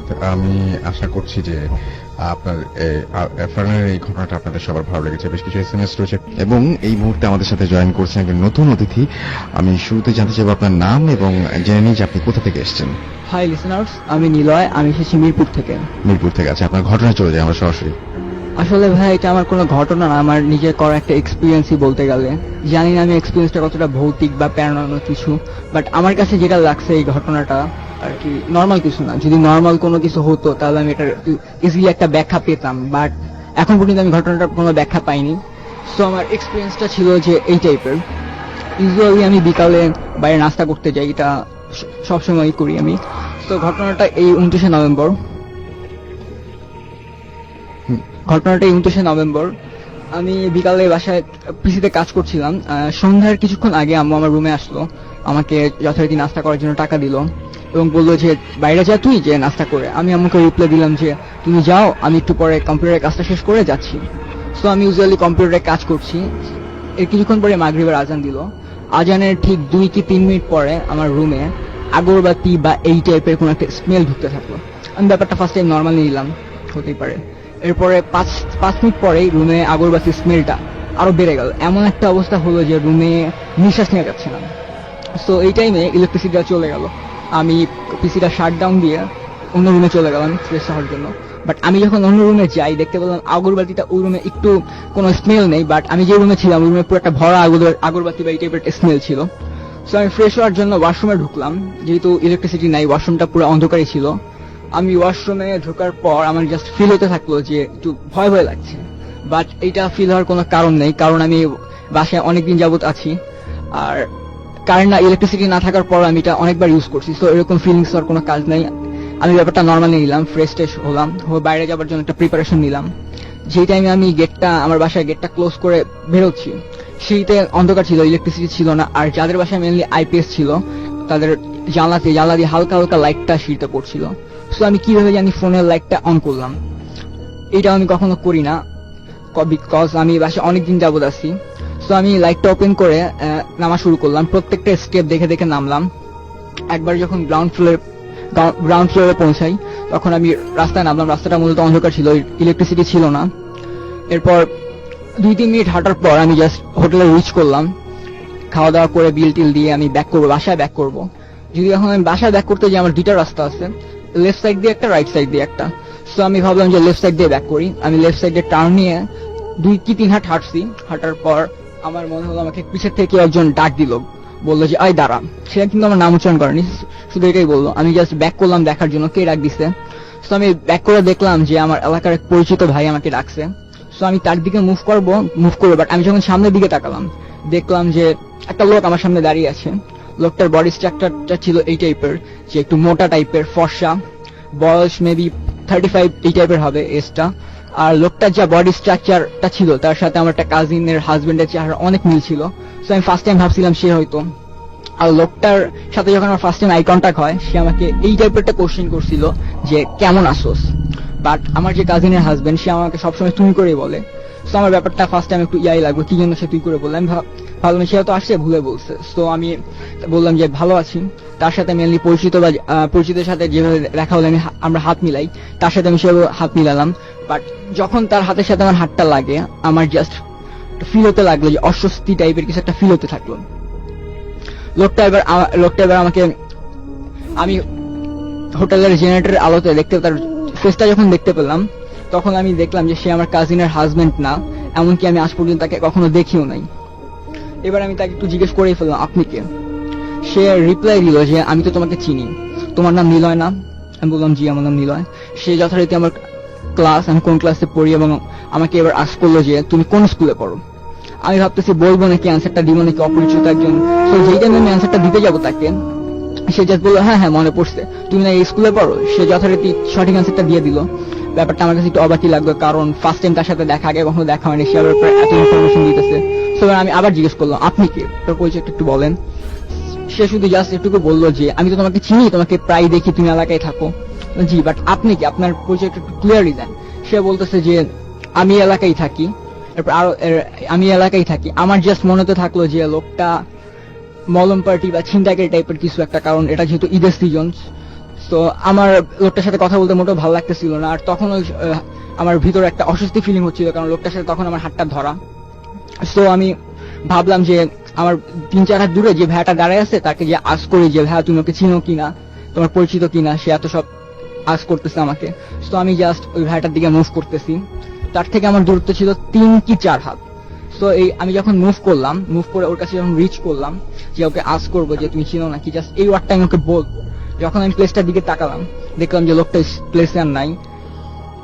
আর বাম সাইডে ছিল, আমি যেখানে দাঁড়িয়েছিলাম তার বাম সাইডে ছিল একটা মেইন রোড, যেদিক দিয়ে আমি মাত্রই আসছি। সেটা দূরত্ব ছিল মূলত 7 থেকে 8 হাত। আর ডান সাইডে গেছে বড় একটা গলি, সেটা প্রায় স্ট্রেট একটা গলি। সে যদি ডান সাইড দিয়ে ব্যাক করে, গলিটা অনেক বড় যেহেতু, তাকে আমি দেখতে পাবো, ইজিলি দেখতে পাবো যদি ডান সাইড দিয়ে ব্যাক করে। আর বাম সাইডে যে মেইন রোড, সেটার দূরত্ব তো বললাম 7 থেকে 8 হাত। ওই সাইড দিয়ে যদি ব্যাক করে তাহলে সে মাঝ পথেই থাকবে। আর তার বডি স্ট্রাকচারটা যেহেতু একটু মোটা, তো তার পাস করতে জায়গাটা একটু বেশি টাইম লাগবে। আমরা বুঝলাম, হ্যাঁ। তারপর আমি ফার্স্ট টাইম মেইন রোডের দিকে গেলাম লোকটাকে দেখার জন্য আছে কিনা, বাট মেইন রোডে যে আমি লোকটাকে আর দেখতে পেলাম না। এবার আমি ভাবলাম হয়তো ডান সাইডে গেছে, একটু চেক করে আসি লোকটা কোথায় গেল। এবার ডান সাইডে যখন পেলাম না, তখন আমার একটু ব্যাপারটা স্ট্রেঞ্জই লাগলো, কারণ একটা মানুষ 3 থেকে 4 সেকেন্ডের ভিতরে এই জায়গাটা পাস করা কোনোভাবেই সম্ভব না। ঠিক আছে, আমরা বুঝলাম, কিন্তু আপনার কি মনে হয় তাহলে? আমার মেনলি মনে হচ্ছে যে আমার আম্মুর সাথে এই টাইপের একটা ঘটনা ঘটেছিল। তো আমার মনে হচ্ছে এটা কোনো আমাদের নর্মাল টাইপের কিছু না, এটা জিন টিন বা এই টাইপের কিছু একটা হবে। তিনি ওখানে উপস্থিত হচ্ছিলেন কেন আপনার মনে হয়?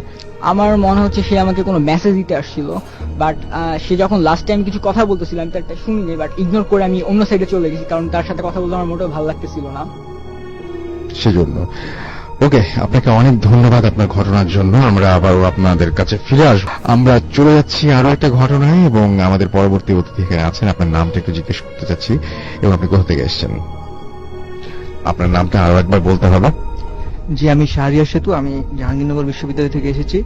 তা আমার ঘটনাটা মেইনলি একটা পাথর বা নীলা পাথর সম্পর্কে। সেটা হচ্ছে যে আমি, আমার মনে হয় দেখে পড়লে আপনারা মিস করবেন। আপনি যেটা লিখে নিয়ে আসছেন, না দেখে পড়াটা বেটার। ওকে জি, আমি তখন হচ্ছে আমার বয়স 3 থেকে 4 বছর। তা আমি তখন হচ্ছে হাতির পুলে আর কি, আমার বাবা হচ্ছে হাতির পুলে আমার ফুফুর বাসায় গেল একদিন। তা যাওয়ার পরে সে হচ্ছে আপনার ওই আমার ফুফুর গয়নার বাক্স ঘাটাঘাটি করতে করতে হঠাৎ একটা পাথরের আংটি পেলেন। আপনি আমাকে শুধু একটা কথা শুরুতে বলবেন, আপনি আমাকে যখন ইমেল করেছিলেন সেই ইমেলে এই যে ঘটনাটা লিখেছেন আপনি, জি, জি। সেই ঘটনাটার শিরোনাম কি ছিল, আপনি কি লিখেছিলেন শুরুতে? নীলা পাথরের কাহিনী। নীলা পাথরের কাহিনী, সুতরাং এটা পাথরের কাহিনী। জি জি। খুবই ডিফারেন্ট একটা ঘটনা, এবং আমরা মোটামুটি পাথরের কাহিনী শোনাচ্ছি বলে আমার মনে পড়ে না, বাট এখন শুনছি আমরা নীলা পাথরের কাহিনী। আসলে আমরা শুনবো। পাথর নিয়ে তো সেভাবে কোনো পাথর তো নরমালি আংটি আমরা শৌখিনতার কারণে হচ্ছে পড়ি, কিন্তু দেখা যাচ্ছে যে আমার জীবনে যে ঘটনাটা ঘটেছে সেটা সেটা একটু অন্যরকম, সেটা পাথরের অন্যরকম বা কারণে ডিফারেন্ট, ঘটেছে। ঠিক আছে, একটা প্যারানর্মাল ঘটনা, যেটা হচ্ছে অনেক ঘটনার থেকে একটু ডিফারেন্ট টাইপের।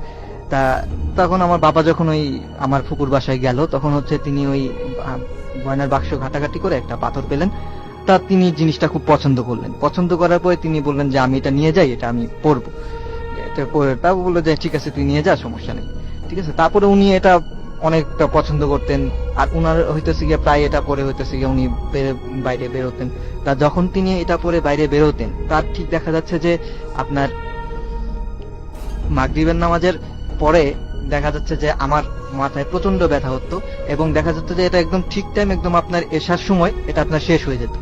তা সবাই মনে করলো যে এটা হচ্ছে গিয়ে আপনার কোনো, আমার বাবা মা খুব টেনশনে পড়ে গেল, মনে করলো যে এটা হয়তো টিউমারের কারণে হতে পারে, ঠিক আছে। তার সেই কারণে তারা অনেক ডাক্তার দেখালো আমাকে, তা ডাক্তাররাও এক্স রে করলো, তারপর আপনি স্ক্যানিং করলো, সেগুলি করে দেখলো যে তারা বললো যে না, তেমন কোনো সমস্যা নাই, এটা হয়তো কোনো সাইড ইফেক্ট ব্রেনের।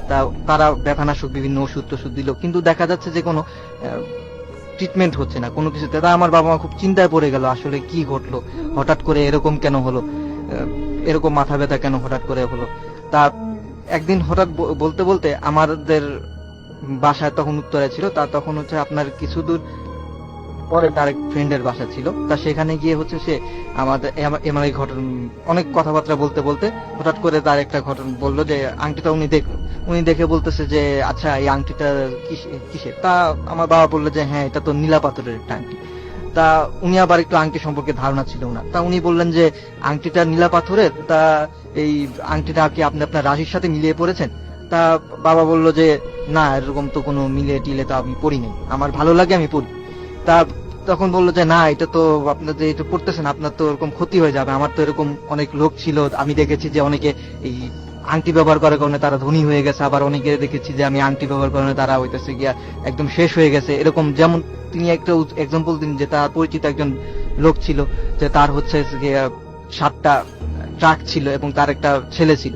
তা দেখা যাচ্ছে যে সেই আংটি ব্যবহার করার কারণে একসময় দেখা গেল যে তার ছেলে হইতেছে গিয়া মারা গেল এবং তার 7টা ট্রাকও আস্তে আস্তে ধ্বংস হয়ে গেল। তা বললো যে আপনার কি এরকম? তখন আমার বাবা বললো যে হ্যাঁ, আমার তো এরকম ছেলের তো প্রায় মাথা ব্যথা করে, সন্ধ্যার পরে মাথা ব্যথা করে, এবং ওই আপনার সন্ধ্যার শেষে অর্থাৎ এশার নামাজের আগে মাথা ব্যথা বন্ধ হয়ে যায়। তা বললো যে হ্যাঁ, এটা তো ওই আংটিরই প্রভাব, ঠিক আছে, আপনি যাতে এই আংটিটা ফেলে দেন। তারপরে বাবা বাসায় এসে বাবা ব্যাপারটা আমার মার সাথে শেয়ার করলো। তা মা শুনে তো প্রচন্ড বিব্রত বোধ করলো না, এবং তিনি বললেন যে না, এটা তাহলে এই ঘটনা আংটির কারণে হচ্ছে, যেহেতু ডাক্তাররা এইভাবে কোনো কিছু ধরতে পারছে না, তাহলে এই আংটির কারণেই হচ্ছে। আর মাও ব্যাপারটা নিয়ে খুবই দুশ্চিন্তা ছিল। তবে আমার বাবা মানে প্যারানর্মাল ঘটনায় অনেক আগে থেকেই মানে খুবই কম বিশ্বাস ছিল তার, যে সেগুলি কখনো এইভাবে বিশ্বাস করতো না। তা এক পর্যায়ে আমার বাবা মার যখন আর মানে মা বুঝাতে চেষ্টা করলো, তা আমার বাবা যখন বুঝতে পারলো না, তখন হচ্ছে গিয়ে তিনি আপনার আমার দাদা বাসায় চলে গেল। দাদা বাড়িতে যাওয়ার পরে দাদা আবার অনেক কামের লোক ছিলেন, তিনি আর কি তিনি নিজেও একটা পাথর ইউজ করতেন, তা তার একটি পাথর সম্পর্কে ধারণা ছিল। তা তার লাইফে একটা ঘটনা আছে, তা সে বললো যে আমার এরকম একটা ঘটনা আছে, যে আমি একবার হাক্কানি মসজিদে আমি মাঝে মধ্যে ইমামতি করতাম। তা আমি সেই ক্ষেত্রে হইতেছে কি আপনার ওই ইমামতি করতে গিয়ে এক পর্যায়ে একবার চোর আমার একটা আংটি নিয়ে যায়। তা নিয়ে যাওয়ার পরে হচ্ছে গিয়ে সে যখন হইতেছে গিয়ে ওই আংটিটা নিয়ে যখন চলে যায়, তখন হইতেছে গিয়া আপনার ওই আংটিটা নিয়ে যখন চলে যায়, তখন হচ্ছে সে ওই আংটিটা ব্যবহার করতে পারে না। সে হইতেছে গিয়ে যেখানে যায় সেখানে হইতেছে গিয়ে বিভিন্ন বিপদে বা সমস্যায় পড়ে। তারপরে আমার দাদাকে আবার ওই আংটিটা হইতেছে গিয়ে ফেরত এনে দেয়। তারপরে যখন ফেরত এনে দেয়, তখন আমার দাদা খুব জোর দিয়ে বললো যে হইতেছে গিয়ে না, তোমাদের এই আংটির কারণেই আসলে আমার এই সমস্যাটা হচ্ছে। তা তখন হচ্ছে গিয়ে সে আমার বাবাকে ডাকে, দেখার পরে বলতেছে যে তুমি এই যে এইভাবে এই আংটিটা যে ইউজ করতেছো, তার কারণে তো তোমার হচ্ছে গিয়ে ছেলের এরকম প্রবলেম হচ্ছে। তা তুমি যদি এটা না ফেলাও ইমিডিয়েটলি, তাহলে কিন্তু তোমার ছেলের একটা বা তোমার একটা বড় ধরনের সর্বনাশ হয়ে যাবে বা ক্ষতি হয়ে যাবে। তারপর আমার বাবা এমনি অনেক চেষ্টা করে, কিন্তু আংটিটা সে খুবই পছন্দ করতো, সে এটা মানে ফেলতে কিছুতেই রাজি হচ্ছিল না। তাই এক পর্যায়ে তিনি হচ্ছে গিয়ে খুবই মানে বিব্রত বোধ করেন, ঠিক আছে, তিনি অন্যকে দিয়ে দেন, ঠিক আছে, কিন্তু তারপরে দেখা যাচ্ছে যে আমার সমস্যা রয়েই যাচ্ছে, আমার সমস্যা কাটছেই না। তারপরে এক পর্যায়ে তিনি হচ্ছে গিয়ে এই আংটিটা, তারপরে আমার দাদা পরামর্শ দিলেন যে তুমি এটা একটা কাজ করে, এটা কাউরে দিয়ে দিলে হবে না, এটা তুমি হচ্ছে গিয়ে একদম কোনো নদীতে বিক্রি করলেও হবে না, কারণ বিক্রি করলে এটার পয়সা যদি তুমি খাও তারপর কিন্তু তোমার এটার এফেক্ট কিন্তু রয়ে যাবে, কাজে কিন্তু তুমি হচ্ছে গিয়ে এটা কিন্তু বিক্রি করলে কিন্তু তেমন কোনো ফল হবে না, তোমার কিন্তু ছেলের প্রবলেম কিন্তু রয়ে যাবে। তা তুমি এটা কাজ করো, তুমি এটা একদম ফেলে দাও, মানে এমন একটা জায়গায় নদী বা খাল, মানে বড় খাল বা বড় নদী, এমন একটা জায়গায় ফেলো যে যেখান থেকে এটার কারোর হাতে যাওয়া না মানে ইম্পসিবল হয়ে যায়। তা তিনি ওই কাজই করলেন, তিনি এটা গিয়ে ওই মাঝ নদীতে ফেলে দিলেন, একটা নদীতে গিয়ে ফেলে দিলেন। ফেলে দেওয়ার পরেও দেখা যাচ্ছে যে এটা যেহেতু অনেকদিন ধরে আমাকে খুব এফেক্ট করছিল, কাজে দেখা যাচ্ছে যে এটা তারপরে আমাকে একটা এফেক্ট করছিল, কারণ হচ্ছে গিয়ে আপনার ওই অনেকদিন ধরে যেহেতু এটা আমাকে আমার বাবা ফাদার ইউজ করেছে, কাজেই কিছুদিন আমার এই এফেক্টটা ছিল। তারপরেও আমি দীর্ঘদিন এটা নিয়ে আমার চিকিৎসা নিই, আমি বাংলাদেশ মেডিকেলে চিকিৎসা নিই, বারডেমে চিকিৎসা নিই, তা এরকম দেখা গেছে যে তারপরে হচ্ছে কি আমার তেমন একটা ইমপ্রুভ হচ্ছে না। তারপরে আমরা বাবার এক বন্ধু ছিলেন, তার তিনি হইতেছে গিয়ে অনেক কবিরাজ হুজুরের কাছে যান, আমার বাবাও যায়, ফ্যামিলির সবাই যান। তারপরে অনেকদিন হইতেছে আমার ওই বালিশের নিচে হইতে তাবিজ বা ইয়ে দিয়ে, তারপর আমি অনেকদিন ওরকম একটা বালিশের মধ্যে শুয়ে মানে রাত যাপন করি। তারপরে আস্তে আস্তে দেখা যায় যে আল্লাহর রহমতে আমার আস্তে আস্তে এই সমস্যাগুলো দূর হয়ে যায়। এবং সেটা কোনো চিকিৎসা ছাড়াই দূর হয়েছিল আপনার? জি জি, মানে Okay. ওরকম কোনো টেকনিক্যাল চিকিৎসা ওরকম আর কি, আস্তে আস্তে ওই দোয়া বা বিভিন্ন তাবিজের কারণে আর কি আমার এই সমস্যাটা আস্তে আস্তে প্রবলেমটা দূর হয়ে যায়। কিন্তু আমি আজ পর্যন্ত মানে এই আংটি, একটা সামান্য আংটি, সেটা কিভাবে এত বড় একটা ইফেক্ট ফেলতে পারে সেটা আমি আজকে পর্যন্ত এইটার প্রশ্নের উত্তরটা আমি খুঁজে পাই। আপনার সঙ্গে আরো একজন এসেছেন, আমি আপনার নামটা একটু জানতে চাই, কি নাম আপনার? একই সাথে এসেছেন আপনারা? হ্যাঁ। জি আসলে ভাই আমি রাজকুতলা মন্ত্র কলেজে পড়তেছি, আমার নাম জোনাক নাজ, আমি তার ছোট বোন। ওকে ভাইয়ের ছোট। ওকে, তাহলে আপনারা দুজন একসঙ্গে এসেছেন। তো আপনি এই ঘটনাটা যখন উনি খারাপ সময় কাটাচ্ছিলেন তখন কি আপনি দেখেছেন? হ্যাঁ সেই অবশ্যই, মুহূর্তগুলো কারণ আপনি? আমি তো তার ছোট বোন, আমি তার সাথেই ছিলাম, আমি সেই সময়টাতে ফিল করতে পেরেছিলাম যে আমাদের ফ্যামিলিতে কত বড় একটা দুর্যোগ নেমে এসেছিল। কারণ একটা ছেলে, একমাত্র যে কোনো বাসায় একমাত্র ছেলের উপর যদি কোনো একটা এফেক্ট পড়ে, সেটা টোটাল একটা ফ্যামিলির উপরও এফেক্ট পড়ে। আর একটা আংটির ব্যাপারে যেহেতু এরকমটা হয়েছে, তো সেটা আমার ফ্যামিলিও বিশ্বাস করতে পারতেছিল না। বেসিক্যালি আমার আব্বু কখনোই বিশ্বাস করতে চাচ্ছিল না যে এটা শুধুমাত্র আংটির কারণে হয়েছে। সো সেই আংটিটা যেহেতু পছন্দ করতো, ফেলে দিতে চাচ্ছিল না। আর আমার ভাইয়া তো মানে এত পরিমাণে অসুস্থ ছিল, আমার আম্মু বিশ্বাস করেছে এই জন্য যে সে এতটা অসুস্থ ছিল অথচ তার কোনো রোগ নেই। রোগ যদি থাকতো তাহলে সে হয়তো বা মানতে পারতো যে না এটা আংটির কারণে না, কিন্তু কোনো মাথায় কোনো অসুবিধা নেই, কোনো অসুখ হয়নি তার। আর আমার দাদা যেহেতু একজন কামেল মানুষ ছিলেন, সে অনেক কিছু জানতেন, এইরকম জাদুটোনা বা প্যারানরমাল অনেক কিছু সে জানতেন। তো সেই সমস্ত কারণে সে যখন শুনেছে যে আংটির ব্যাপার আছে কিনা, সে সাথে সাথে ধরতে পেরেছেন যে হ্যাঁ আংটির কারণে এটা হয়েছে। তো আমার দাদা যখন বললেন যে বাবা তুমি এটা শুধু শুধু প্যারানরমাল ভেবে সময় নষ্ট করো না, এটা আংটির কারণে হয়েছে, আমি শুনে বুঝতে পেরেছি এটা আংটির কারণে হয়েছে, তুমি এটা মাঝ নদীতে ফেলে দাও, কোন একটা জায়গায় গিয়ে মাছ ধরতে ফেলে দাও, এবং এটা যদি তুমি বিক্রি করে এই পয়সাও খাও, তাহলে তোমার হচ্ছে একদম তোমার ফ্যামিলিটা তো এখন একজনের উপর এফেক্ট করতেছে, তখন দেখা যাবে যে তোমার হোল ফ্যামিলির উপর এফেক্ট করতেছে, হয়তো তোমার মেয়ে বা সন্তান আর যারা যারা আছে সবার উপরে এফেক্ট করতে পারে।